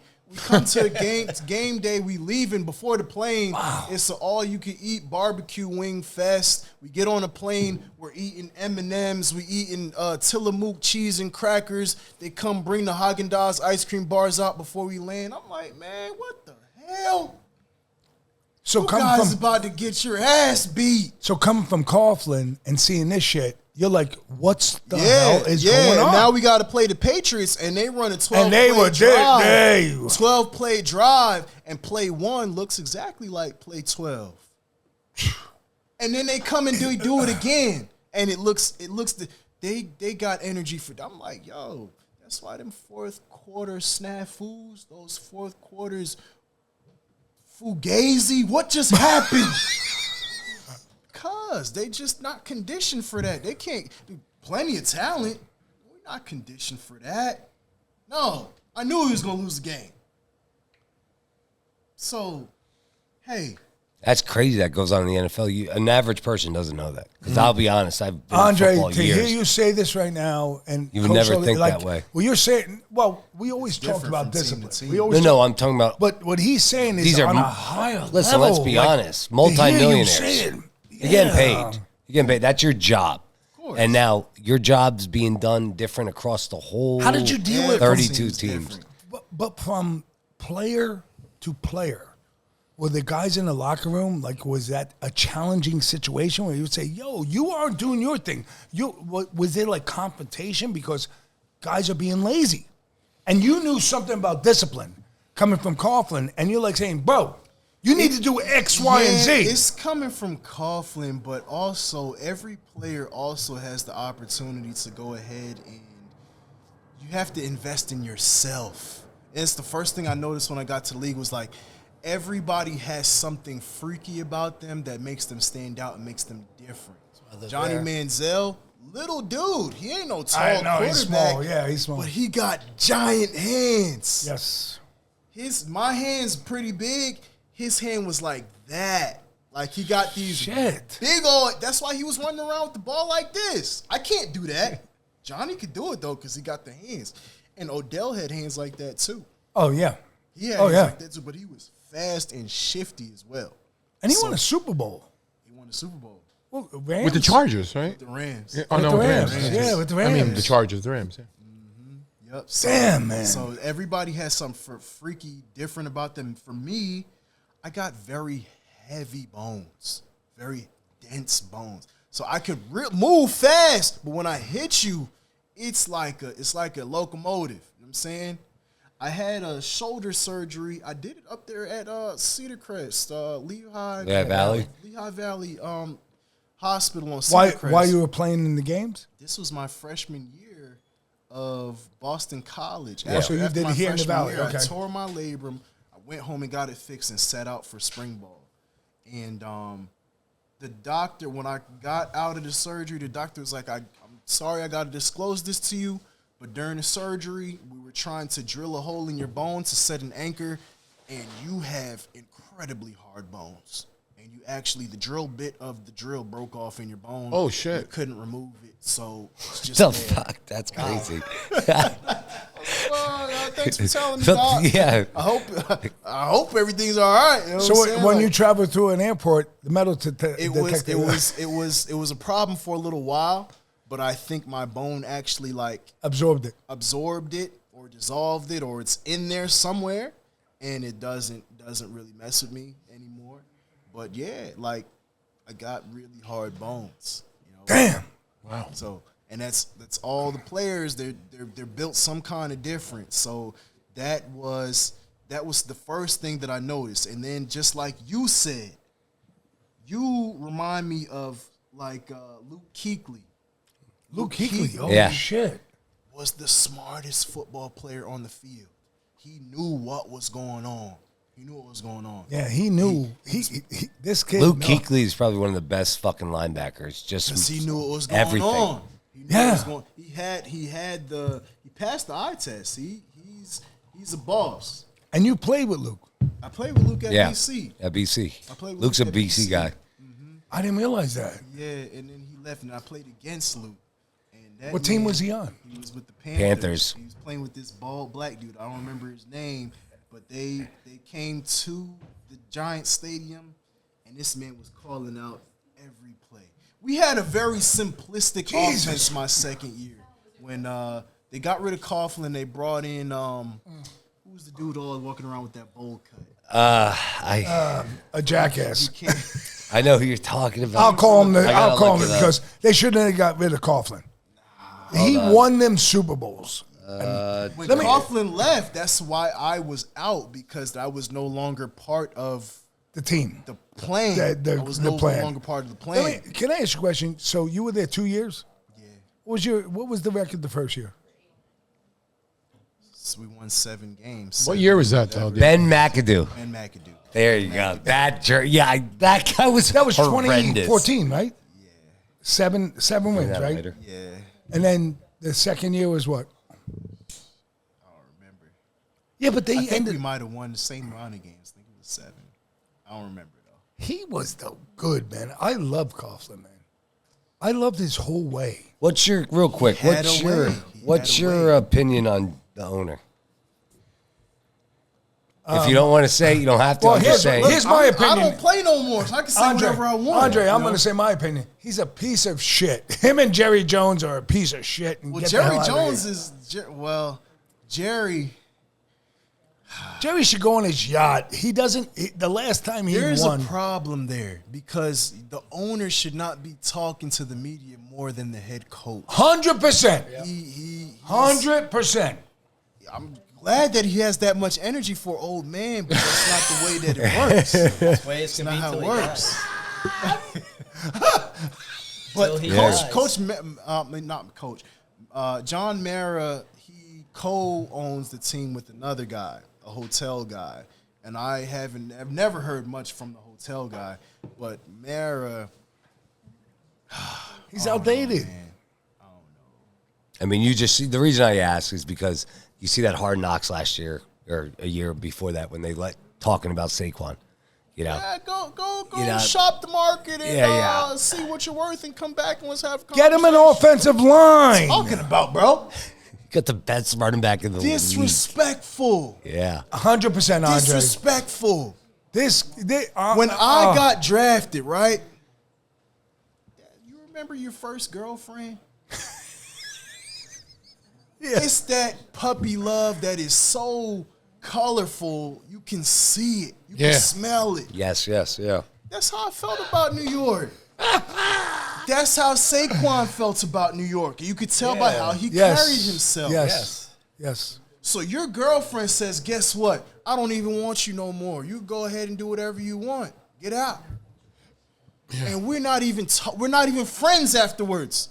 And then I'm going to go get me a new boyfriend, and I'm going to have him wearing your clothes too. And they bring this new guy in, and they put the 26 on his chest. I'm like, yo. Yeah. How dare they do that? Like, that's so And it disrespectful. seems small.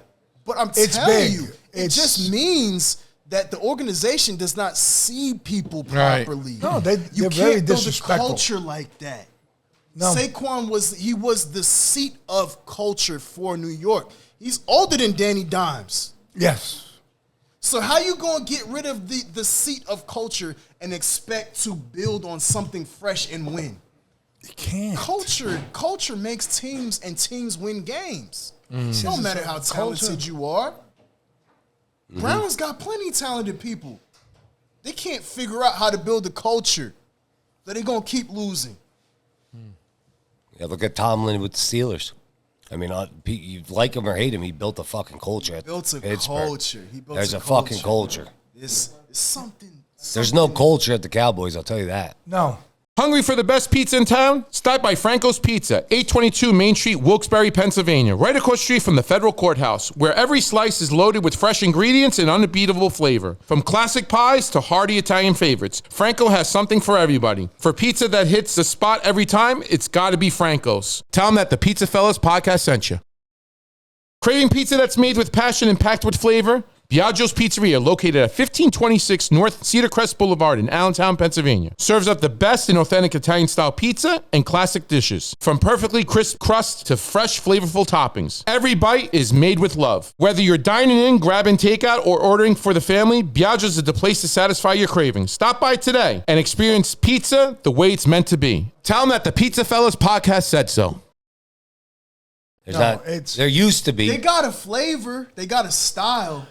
But them boys. Oh, it's different. Look at the Yankees.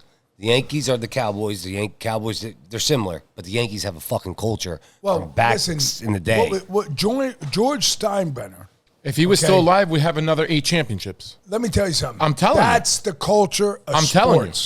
All right.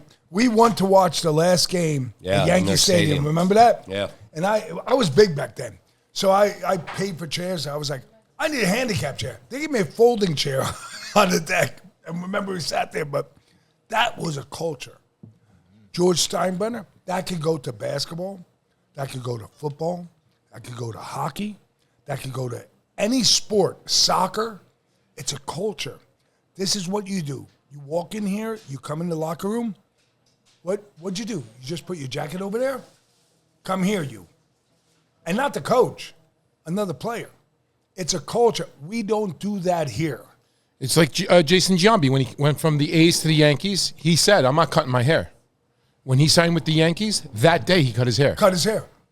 This is what you do. Because that's what he want. That was his team. That was his religion. That was his culture. Oh, I'm paying you. You abide by me. Andre, Look at you're Bill so Belichick. true. Same thing. Same thing with Bill Belichick. I mean, yes, you have the best quarterbacks, arguably ever, but Well, it was a match made in heaven. 'Cause Yes. they were both some kind of genius.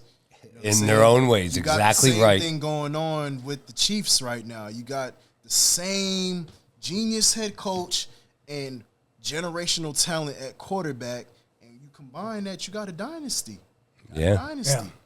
Yeah, but I mean, Tom Brady, though, he proved I could leave you, I could retire, come back in, and do it again. Gronkowski, come over here, and we're winning a Super Bowl. And he did. He did.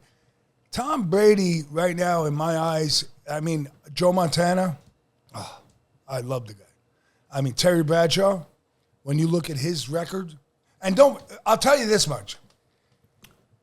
I would say Terry Bradshaw in his day and Roger Staubach, but Terry has more Super Bowls. You know who called the offense? The quarterback. There was no OC. They prepared in the week. Terry Bradshaw, Roger Staubach, the guy from Bart Starr. Bart Starr, but no, but from the Minnesota Vikings. The quarterback in the 70s. Fran Tarkenton. In the 70s and early 80s, the quarterback called the offense. All right? That's how you won the game. Like when they played against the Raiders and Franco Harris caught the ball off the helmet of the Raider and was the immaculate Mary pass, That was Terry Bradshaw's call. You know, what people don't realize today is quarterbacks called it. It didn't change till like 82, 83. Maybe 84, there was still some people out there. But the time Marino came in, excuse my voice, Marino was what, 85? 84. With the Bees? Remember the Bees? I don't remember the Bees. All right, well, you had the Bees. That was the defensive backfield. Mm-hmm. And Marino, he took that thing as far, that was the only shot he ever had. And maybe he was still calling his own offense. But eventually it went to, it's coming into play. We're going to design this. We're going to look. But people do not realize. So, I mean, I think Brady is one of the greatest of all times. But I'm a Pittsburgh Steelers fan. Terry Bradshaw is right there with him.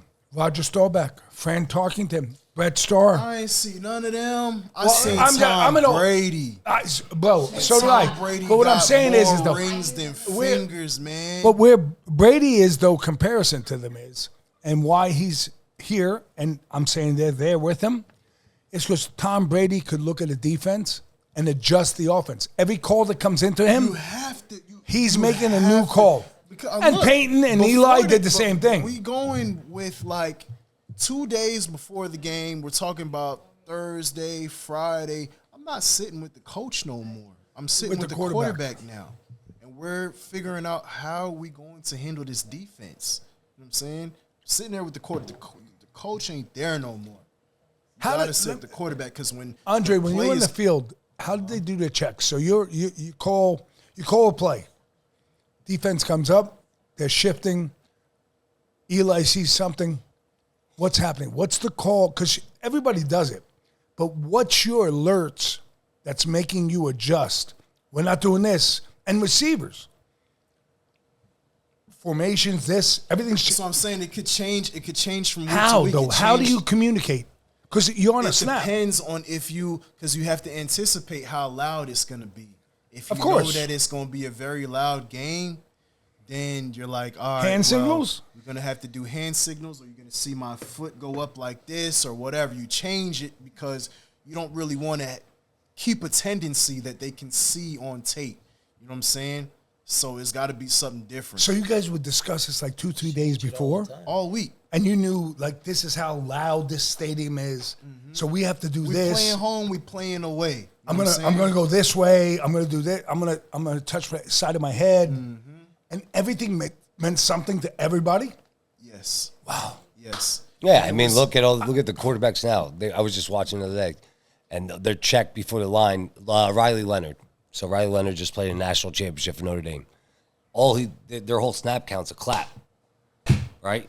So clap, how they set the protection. He could clap 5-10 times in a row until he says a boy's name, Jerry Deuce. Now it goes. Now he set the protection to the right. He can't be doing that every game. Yeah, like he does just it said. he does it every game. And they change it. It's crazy. He does it. If he says Kim left, he could clap. As long as he says a name, Sally left, boom, ball snap. It's just him in the center. Everyone else is off the ball. But different things like that, the calls all change. Now it changes a little bit, but it's all similar calls and they're checking. These quarterbacks are fucking nuts, man. The way they can go up to a line and figure out all the checks and look, every name. I mean, look at that. John Gruden's that one play. Did you ever hear John Gruden? You have probably. You've been in the NFL, but those play calling. Is it not hard to fucking memorize? That's a great subject, though. Well, your play calls like that, like when John Gruden calls, like I can't even say it. So I've got boom, bop, boom. I got X over here. It depends on the playbook, man. When we were under McAdoo's offense, it was very simple. Okay. And that is why we had Luke Kuechly calling out every play. I'm saying when I got to Cali and now we got into this Chargers playbook, that playbook it's a textbook. It's so many plays. They got so many plays. But at the same time, the protection is not as simple. It was much more difficult when I was with them. But they had some seasoned linemen that they knew what was going on. Just as a lineman, Just give me a protection. I don't even know, man. It was that crazy. I can't remember what the heck we were doing. I just know that it But worked, just see, it's it worked great. most of the time because they were used to it. They were used to it, and Did you have problems with that? sure, there was problems sometimes, but you got to figure it out. You just got to spend the time. You just got to spend the time. You'll figure it out. It's not So you rocket never had a science. problem, though. Like, you didn't mind going inside the room, studying, doing your That's the homework? thing is because I went through so much turbulence in college. By the time I got to the league, I was used to things changing up like that. You know, What team did you follow though when you were a kid?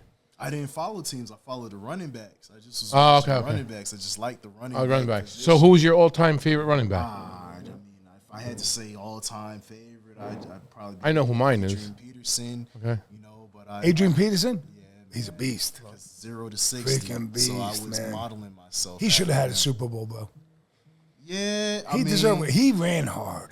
We ain't gonna forget him, no matter what. No, ever. I was a Barry Sanders guy. Yeah, you Oh, he should have had a Super Bowl. He should have had a Super Bowl. got. But he was loyal. Yeah, he was. You got Barry. I was watching.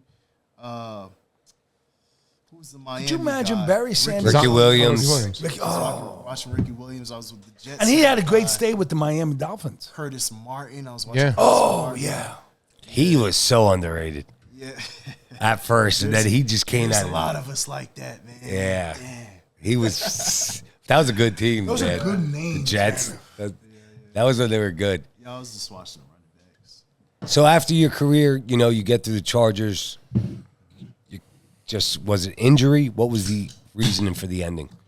Well, yes, I did get injured. I tore ligaments in my wrist. No, it's the worst. We're playing the Washington Redskins. They were still the Redskins at the time. I still are in my mind.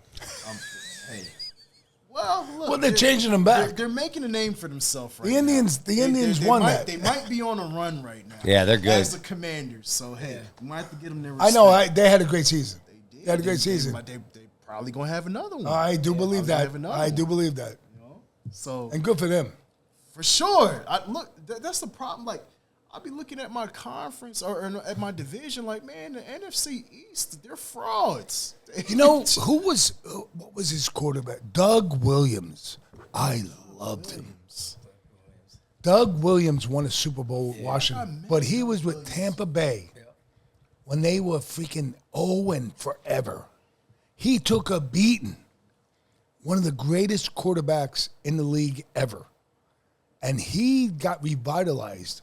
Joe, what was the head coach's name? Joe Gibbs. Joe Gibbs. He brought him back. And he led them to and you know what? I believe his wife, don't quote me on this, everybody, but when he went to the Super Bowl, Doug Williams' wife either had cancer or had some terrible, terrible situation.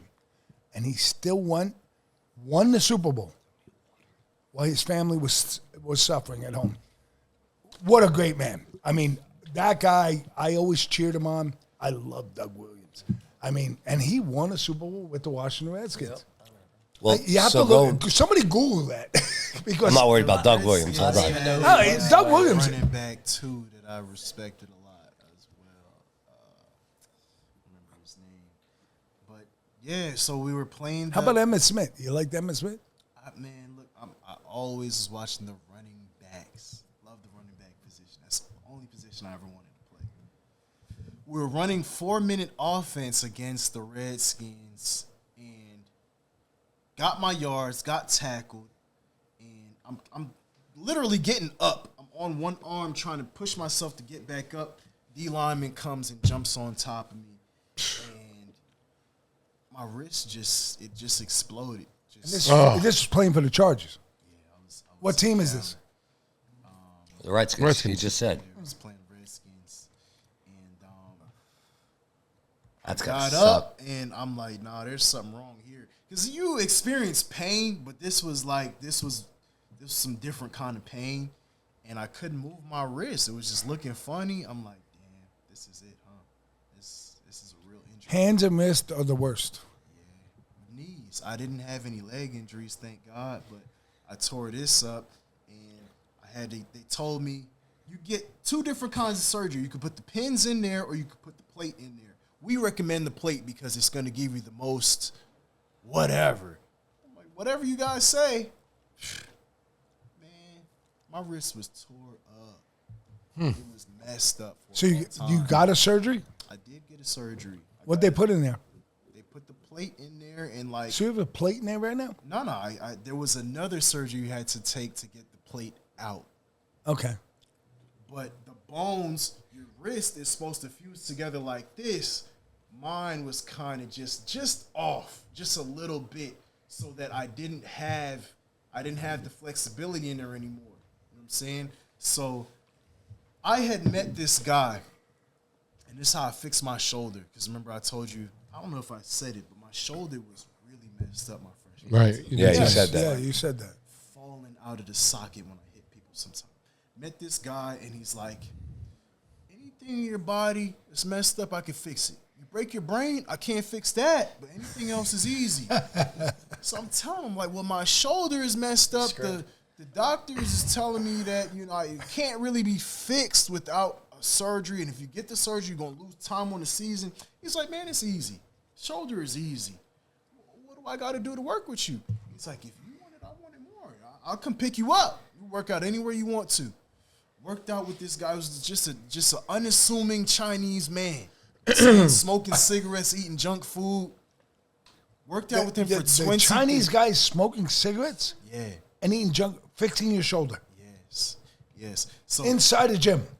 we were at the Quest Diagnostics training facility. I took him to my facility. We're training over there 23 days straight. 2-3 hours at a time. And then he's like, all right, you're good, man. Let's go eat some food. He take me to, Broad Street in Palisades Park, New Jersey. That's Koreatown. Yeah. We eating spicy tofu soup, things like that. Eat this seaweed salad. That's good for you. Eat that. That's good for you. 23 days it went like this. Yo, he fixed my shoulder, man. Wow. We wasn't lifting no weights. Body weight exercise and good nutrition. I fixed my shoulder and never had another subluxation incident ever again. Holy shit. Do you still blew eat like my that to this mind. day? Yo, I followed him for 4 years and learned everything I possibly could because it blew my mind that the doctors were telling me that I couldn't fix it, but he said it's easy. And it was. It was hard, but damn, it only took 23 days. So that's why I do what I do right now, because I know that I have something that is extremely valuable. And what is it that you do right now? Tell everyone out there. I'm a trainer, man. I'm a trainer, and I'm building online and in person. I'm partnered with the Sports Factory out in Allentown. Yes. Used to be Rascals. Yep. I know one of the owners. Yeah, Chris, Matt, yeah. and Anthony. Him and his son come in for Yeah. pizza all the time. Yeah, Matt and Anthony. Yes, that Matt then. Yes, the bigger guy. Yep. So those are my guys, man. I helped out my friend David Metcalf. He works with, I guess it's the North Parkland. Yes. Buffaloes or something Yep. like that. And he was like, yo, come help me out with the camp. And it was at the Sports Factory. And that's My when I son learned- went. Oh, you were Yeah, there? yeah, I was there. Okay, Yeah, okay. yeah. And I met with Chris afterwards, and he's like, anything that you want to do over here, training or whatever, just come do it. Just come do it. Bringing You kids do whatever in. you want to do. Families. And I just, started forming a relationship with them at that point. I was doing clothing before then. I have a clothing brand. Yes, you had that jean store at the Promenade before. Yes, I did the Promenade and I did Lehigh Valley Mall. And when that didn't work out, I went online, started learning how to do online marketing and Facebook ads and all of that stuff. Learned a lot, but realized that, for where I was at in business, a small guy, and the people that I had making my product, they were too big for me. I'm like, look, I'm running out of 36s. I need 40 pairs in this style and in this style. Can I do that? 80 pairs? Nah. How about 1,500 pairs in each style?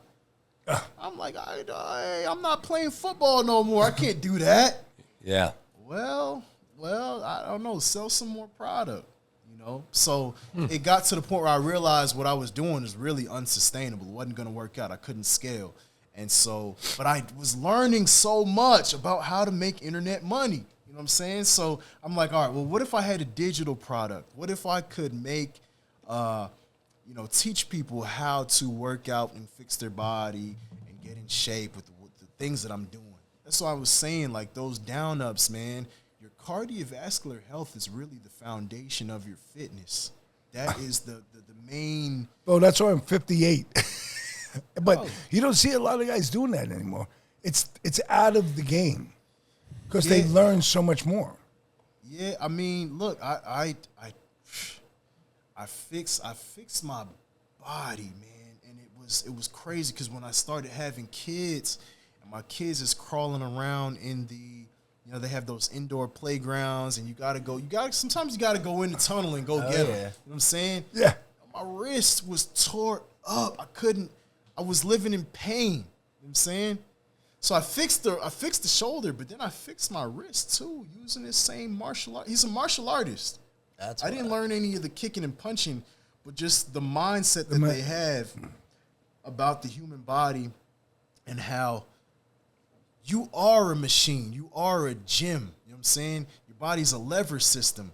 And if you can master your own body weight, you're going to produce the same stimulus that you do when you're lifting the weight. That's what he said. It's that chi energy. He called it ki energy, Qi, which is your vitality. He said the ki is of the body is of the mind controls both the body and the ki. This all starts with your mind. So a 17-year guy in jiu-jitsu. Yep. I couldn't do it now. My last day of training was probably 2007, maybe 2008, but I was a second degree in Brazilian jiu-jitsu. Because you were learning the fighting. I was learning I learned chi. I learned,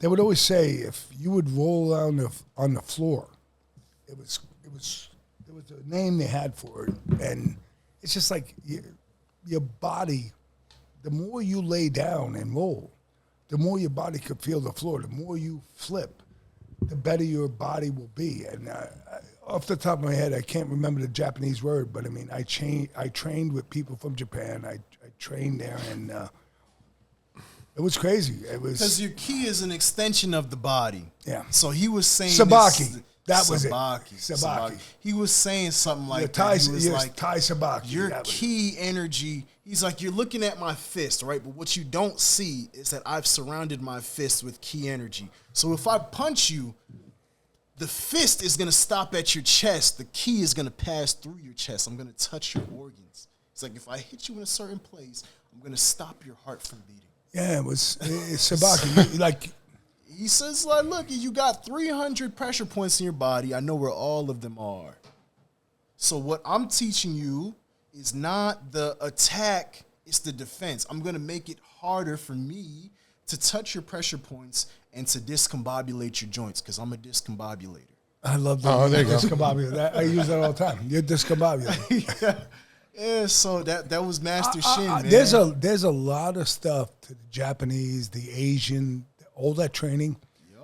Their culture been around for a long time. They hundreds know things of thousands that of we years. don't know. Yes, I agree. I agree totally. It's like the day I stopped training was the day my body started to break down. And that's where I am today. I mean, it's like it's crazy. I would be on a mat. I could do so many different things. And Georgette, Your body remembers, though. you could say that. You saw me. I would fly up in the air at 350 pounds. I could do 2 cartwheels. I could take my hands and jump backwards at 350 pounds. Yes, I couldn't even do that. I couldn't even think to touch that now. The thing is, The stuff I got, I'll never forget when I got my second degree, it came from Japan. And it's like, what I was learning was, I'm not doing karate, I'm not doing that. I'm learning a self-defense program. It's jiu-jitsu. You have Brazilian jiu-jitsu, which I said earlier, but what we were learning was aki-jitsu, jiu-jitsu. It's not about battling. was about self-defense. You're not looking to stand here. If somebody attacks you, you just want to get the hell out of here. But the things they taught me to cure your body, I mean, I would go work 14 hours a day, then go train on my mat that I owned. You know, and get up the next morning. She could say, it's like, where were you? I was like, training. Your cardiovascular health is really the foundation, man. It's crazy. It's your ability to pull oxygen from the air and deliver it to your cells, your inner body. He'd always say, this is internal medicine. Yeah. Your heart, your blood, your lungs, your vascular system, their ability to operate at a state of super efficiency is what's going to put you ahead. So you have the Luke Kuechly's out there, but on the other side, you just have the guys that are pure athletes. That's how I want. What about those Pure athleticism. What about the monks? What do they call them? The Shaolin monks? Yeah. There's a lot to that. They're playing with that key energy. A lot of it. There's a lot to the Shaolin monks. Yeah, People he don't said realize he it. could put the key energy around his fist and touch people with it. But he's like, that's simple stuff. I've seen people levitate. You know what I'm saying? I've seen people walking on the air with their key energy. So and people would sit to here your point about what was that word that you called it? Tai Sabaki? Sabaki. He said it wasn't Sabaki, but he said that key energy. Oh, key energy, You yes. can push it through your foot. Yes. And ground yourself into to the the earth. floor. Yes. You're like a tree. You can't Yes. be pushed over. And people that have never been around this, like, I'm so glad you're here because I rarely will speak about this, and you're bringing about a part Because of it's my poppycock. Yeah. Yes. Yes. What the Well, fuck? where's are you the saying? science? Show me the study. There is no science. It's just Come on, bro. this is something I did. I was part of, and I was really privileged. Yeah. Because it was amazing. Because for somebody to teach you that, they have to like you. Yeah, it was crazy. They have to When we like would- you enough to, because they're not going to just share this information with you for what? No, you had to be. I mean, we brought people to the mat, or we would go. Actually, it's crazy to say this. When you turn to my house over here, there's Resurrection Cemetery over here. Need supplies for your business? Check out Master Supply Line, a family-owned and operated janitorial, food service, and office supplier located in McCunchy, Pennsylvania. Free local delivery with no minimums. Never any contracts or membership fees. Competitive pricing on tens of thousands of items. 90% of all customers' orders are delivered the next day. Shop in store, online, mastersupplyline.com. That's mastersupplyonline.com. Or give them a call at 610-966-9636. Banco Beverage Company, 5001 Cracker Sport Road, Allentown, Pennsylvania. Proudly serving the Lehigh Valley for over 90 years. As a locally owned and operated beverage company, as the saying goes, you can always bank on Banco. You can also check out their website for more information. That's www.bancobeverage.com. www.bancobeverage.com. What is that? Huh? That's a cemetery. down the street. But not to be morbid, we would train there on Sundays Cemetery? because your body needed to be able to feel the ground. So when you would do throws and flip, this is far from wrestling or anything. You would sit there, we would train, fight, hombos, bows. You're taking hits, and then somebody takes you down. They sweep your legs, or they get you in a situation. Boom, you fall into the ground. But you didn't feel it because your body's getting used to it. And they would never realize, the average person say, how are you doing that? Why are you throwing your body? I'm not. I don't feel it. No bruises. It's therapeutic. Yeah, it's like those It's mats. It's a zen moment. What is those mats they have now for your bed? The grounding sheet. The grounding sheets, because there is an electric current that is passing through the earth. Even big bodies of water. People like to go to the beach. People like to go just by the lake, because those big bodies of water is producing an ionic energy that is actually therapeutic to your body. It makes your brain, it's just candy for your mind. I got you. Andre, you heard about just walking on green grass Yes, with your feet. with your bare feet. That's what I do now every day. The weather's 52. Therapeutic. I take my dog out. therapeutic. No shoes on. Hot bath, drinking water in the hot bath, therapeutic. Walking through the forest, therapeutic. Oh, yeah. You know what I'm saying? You can go do those hyperbaric chambers and flood your body with oxygen, therapeutic. There's so many therapeutic things that you could do that it's really the science behind it. Ain't no science. Yeah, I mean, yeah. Listen, RFK is not wrong. It's not. I love RFK. It's not. Did you see they brought out all the stuff? They put out like Fruit Loops and All the fucking coloring. all the coloring. I mean, dye. The dye. Yeah. I Gotta mean, go. they're putting petroleum dyes in our body. Like when I ate Fruit Loops and I ate what was the other cereal they had? They had two of them. It doesn't matter. Crunch. Captain Crunch. What? All of them is trash. Yeah, all of them. Look, my son was trying to get. What did he want? He wanted Count Dracula? now what's the one with Frosted Lucky Flakes, Charms? Lucky Charms. I threw all those out. No, It's paint thinner in there. yes. Yeah, fuck that. What I are they threw it doing out. to us? What are they doing? Who decided this? I don't know who decided. I don't know who decided, I but don't know who at the end of the decided. day, it's all about diet with young kids. You know, we talked about it all the time. It's directly affected. That's why ADHD, more diseases, autism. even the you're talking about, they're like, man, the odds of you making it to the NFL is so small. How did you do it? Well, guess what? I wasn't eating Pop-Tarts for breakfast every day. I wasn't doing that. Yep. Eggs, bacon. Yeah, but your Butter. family, your mother, she's like my wife. Culture. Our need a little culture, she's culture. making natural food. My wife has always made natural food for her Have kids. to.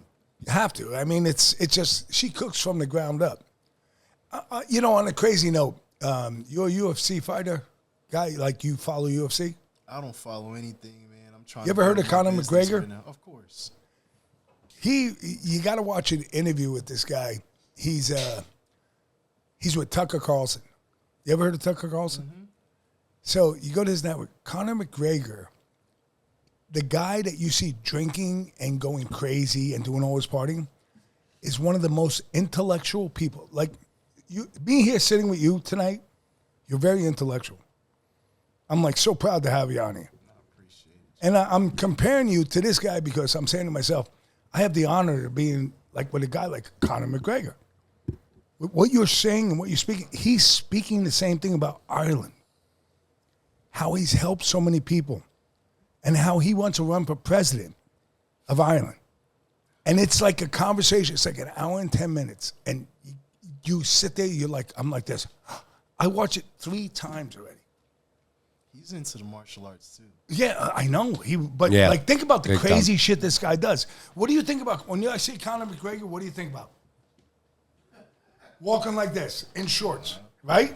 Yeah, that's the show. When you see him That's- sitting down talking about his Ireland and his country, health of his people, how they're trying to destroy the Irish and what's going on there, it's no different than what we just talked about with all this stuff. It's, Man, I gotta come full circle with it. That's really why this thing that we doing is important, because us as individuals and as businesses, we have more power to make change and 100%. the things that's going on in Lehigh Valley. We got a Super Bowl. Like, that's not just something to be proud of. There's a responsibility that we have as forward thinkers to say, look, there's some kind of way where we can use this. We can come together and use our appreciation of sport to help the youth, because they are the future. And if they keep 100%. doing things like what Saquon is doing, like whatever I did, Lehigh Valley is only going to grow. It's only going to get stronger. It's only going to become more prominent. And there's no reason why it can't be that, because just like we're sitting next to Jersey, we're sitting next to New York, Pennsylvania, Connecticut, Philly. This is another melting pot. Yeah. So you're going to have people coming from all over the place. Every time you get some kind of a mix, you get something that you never expected. You know what I'm saying? So we're going to keep producing. Yeah, you're But definitely right. It's not up to the government. No, it's up to us locally. up to yeah. us. 100%. Responsibilities, Look, 100%. We just started bringing beef tallow in the shop. Yeah, we Heard fry about with beef beef tallow? tallow. Yes, yes. So it's now where I finally was able to get it like sourced. It's like one of the toughest things. I mean, There's about 5 corporations right now around the, like Smashburger uses it now, different ones, but it's great. Biagio It's great. Pizzeria, when you pull something out of there, no grease. I can't explain it to you. Like when somebody would say to you, what do you mean no grease? It's like, but it's better. It's better for my kids. It's better for my grandchildren. It's better for my customer. It's better for me. It's better for you. It's better for everybody in the room. I don't care what it costs. I could buy canola oil for $35. What is it, 35? But beef tallow at $112.50 at 50 pounds is worth it. And then we got to put it in a pot and melt it. And all the work is worth it because what's coming out of my fryers is healthy. It's masterpiece. It's better for the consumer, you know, and that's it. Somebody says to me, are you doing peanut oil? No, beef tallow. Think about what beef tallow is. Carve up an animal. They save the fat. Yeah, excess fat. Yep. They put it Just together. melt it down. It's natural. It's not something that's anything in it. I mean, it's to me Like all those guys say you should eat the butter, you know, the salted butter. You eat all that. It's a huge. Well, we use it's salted a butter all huge the time. Deal right now. Yeah. You're talking about seed oils versus Seed oils are horrible for you. They're not good. They're Because of the very processing that inflammation. it takes to create that. You can put it in your car. I'm not Yeah. a car. I'm a human. Yep, you're right. It's a meal. If it's not avocado or coconut or olive or beef tallow, it's probably not that good for you. Yeah, I and then you agree. got to worry about 100%. what the fuck you're eating out of that. So top now of that that. on top of that, On so top now of it's that. a whole fucking process, you know. And if you're not up on it and you don't study it and you don't pay attention, it's very easy. Look at America.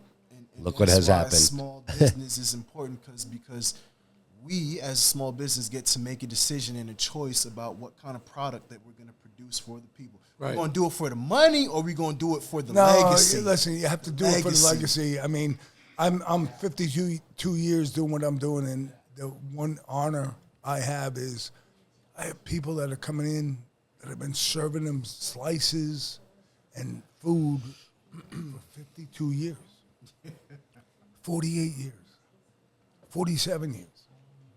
You know, it's like, you know, what's more important than one's health? Food. You'll go to the doctor's office and you'll wait. Your appointment's 10:45. He don't see you or she don't see you till 11:15. Do you complain? Do you write a Yelp?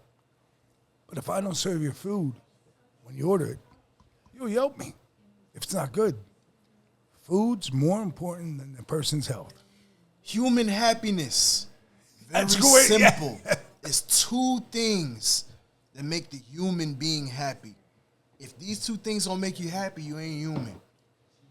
If you eat good food every day, you're going to be some measure of happy.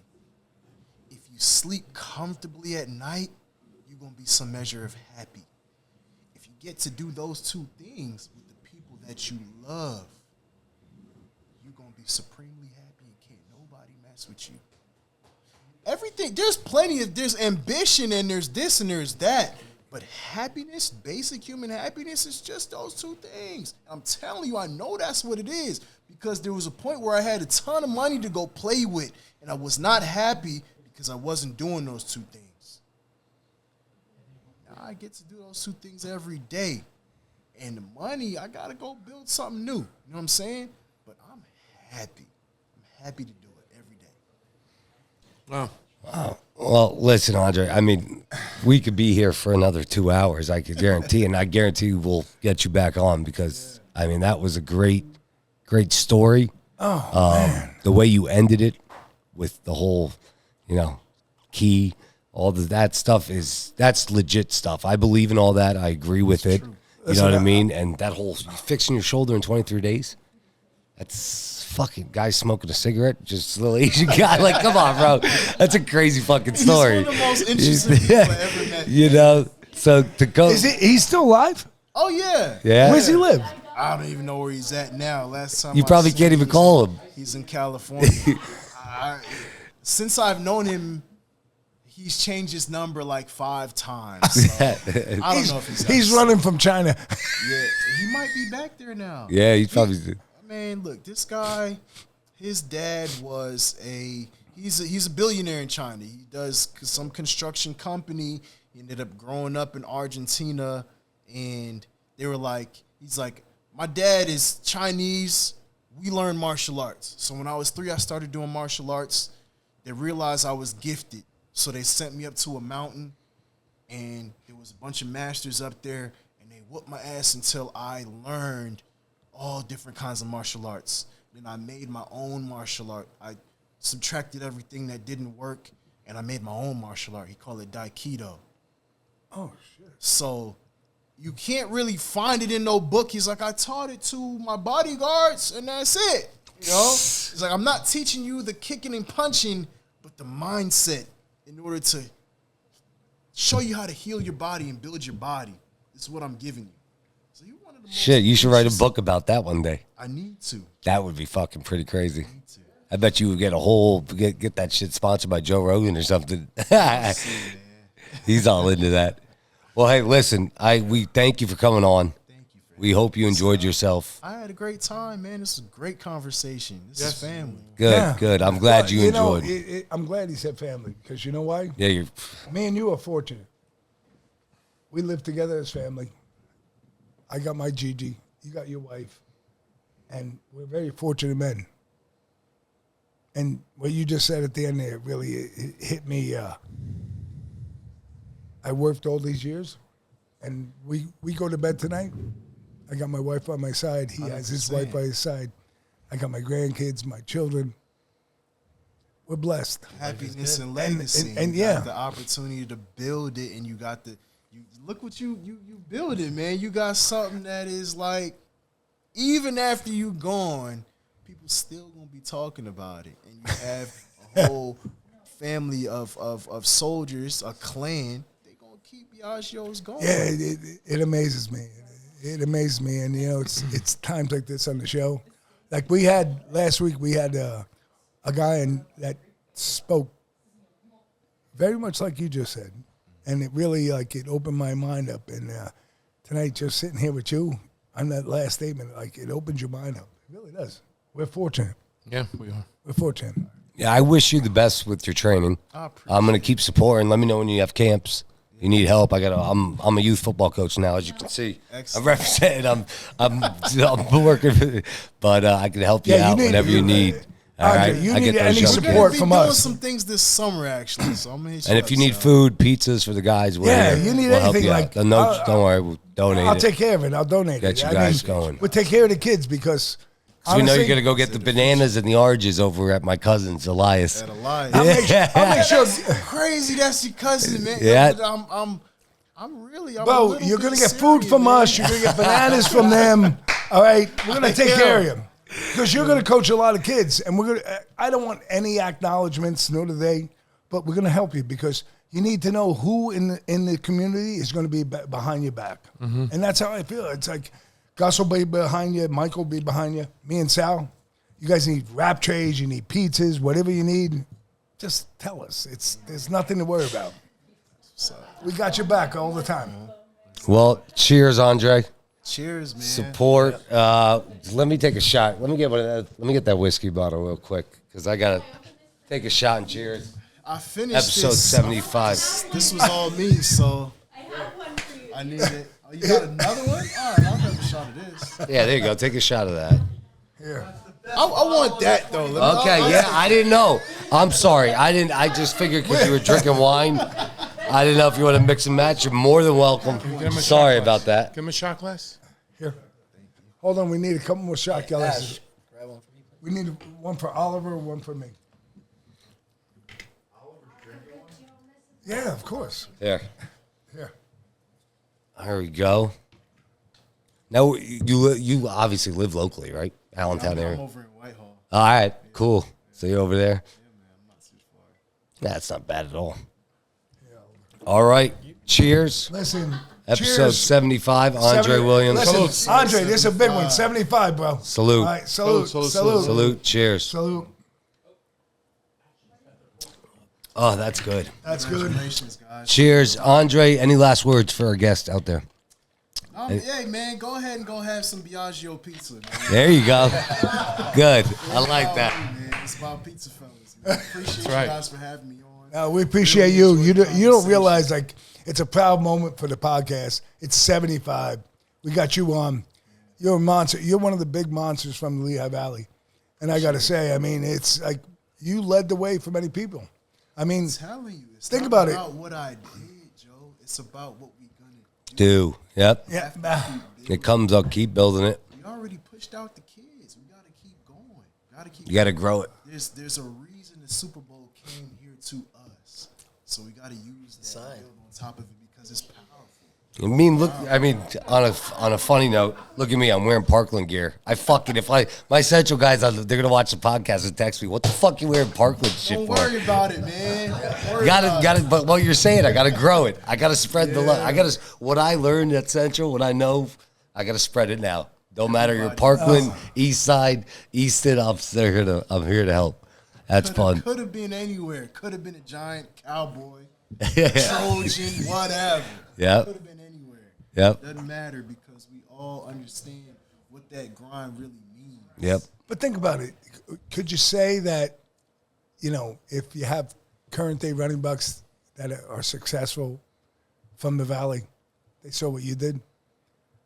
I mean, I would see what Eddie McCaffrey did in my day, and a lot of guys love that. And, Oh yeah. From his age all the way what up. I'm trying to say is that you really showed a lot of young players where you could get. And then they get to. That's the whole point is you have to inspire. And you inspired people, and they won. I mean, Saquon Barkley, we got to shout about. All right, bro, Lehigh Valley man, we love you, Saquon. And he's such a pleasure to watch. We're going to be playing some golf one day together. I can't wait. We're going to be playing some golf. Well, make sure you invite Sal. Let's do it. Yeah, I'm in. Let's do I'm it. in. We gotta play that in sports. It's always gonna bring you together, and it's going to this is why sports is important, right? It could be Allentown Central Catholic. It could be Parkland. It could be red. It could be blue. It doesn't matter. We got a disagreement. We're gonna meet up tonight. It's gonna be a fight. Somebody's gonna win. Somebody's gonna lose. It's okay. We still gonna shake hands and say, I respect you. I see you next week. I see you next year. Yeah. That's how society should work. Yep. That's why You're so sports true, bro. needs to be. Well, look, when I think about my day of people that I saw, the Millens, the Millen family. You know the Millens? Matt Millen, yeah. All the Super Bowls. His brother, he comes in this, Dave Millen. Yep. Comes in the shop all the time. Like, that's my day. That was a guy we looked up to. You saw the Millens and stuff. You're a guy in this day that guys look up to. You did your job, and then you brought a Super Bowl to the Lehigh Valley. And Millen brought Super Bowls to the Lehigh Valley. I mean, it's an honor. Like, as a football guy, to sit here with you, bro, I love it. Well, Andre, thank you very much. Andre, thank you, bro. Episode 75, Pizza Fellas Podcast. Remember, go on YouTube, Spotify, subscribe. Again, Andre, cheers. Thank Andre you. William, baby. Wish you success, all right, my man? Thank you. Love him. Cheers, I guys. swear to God.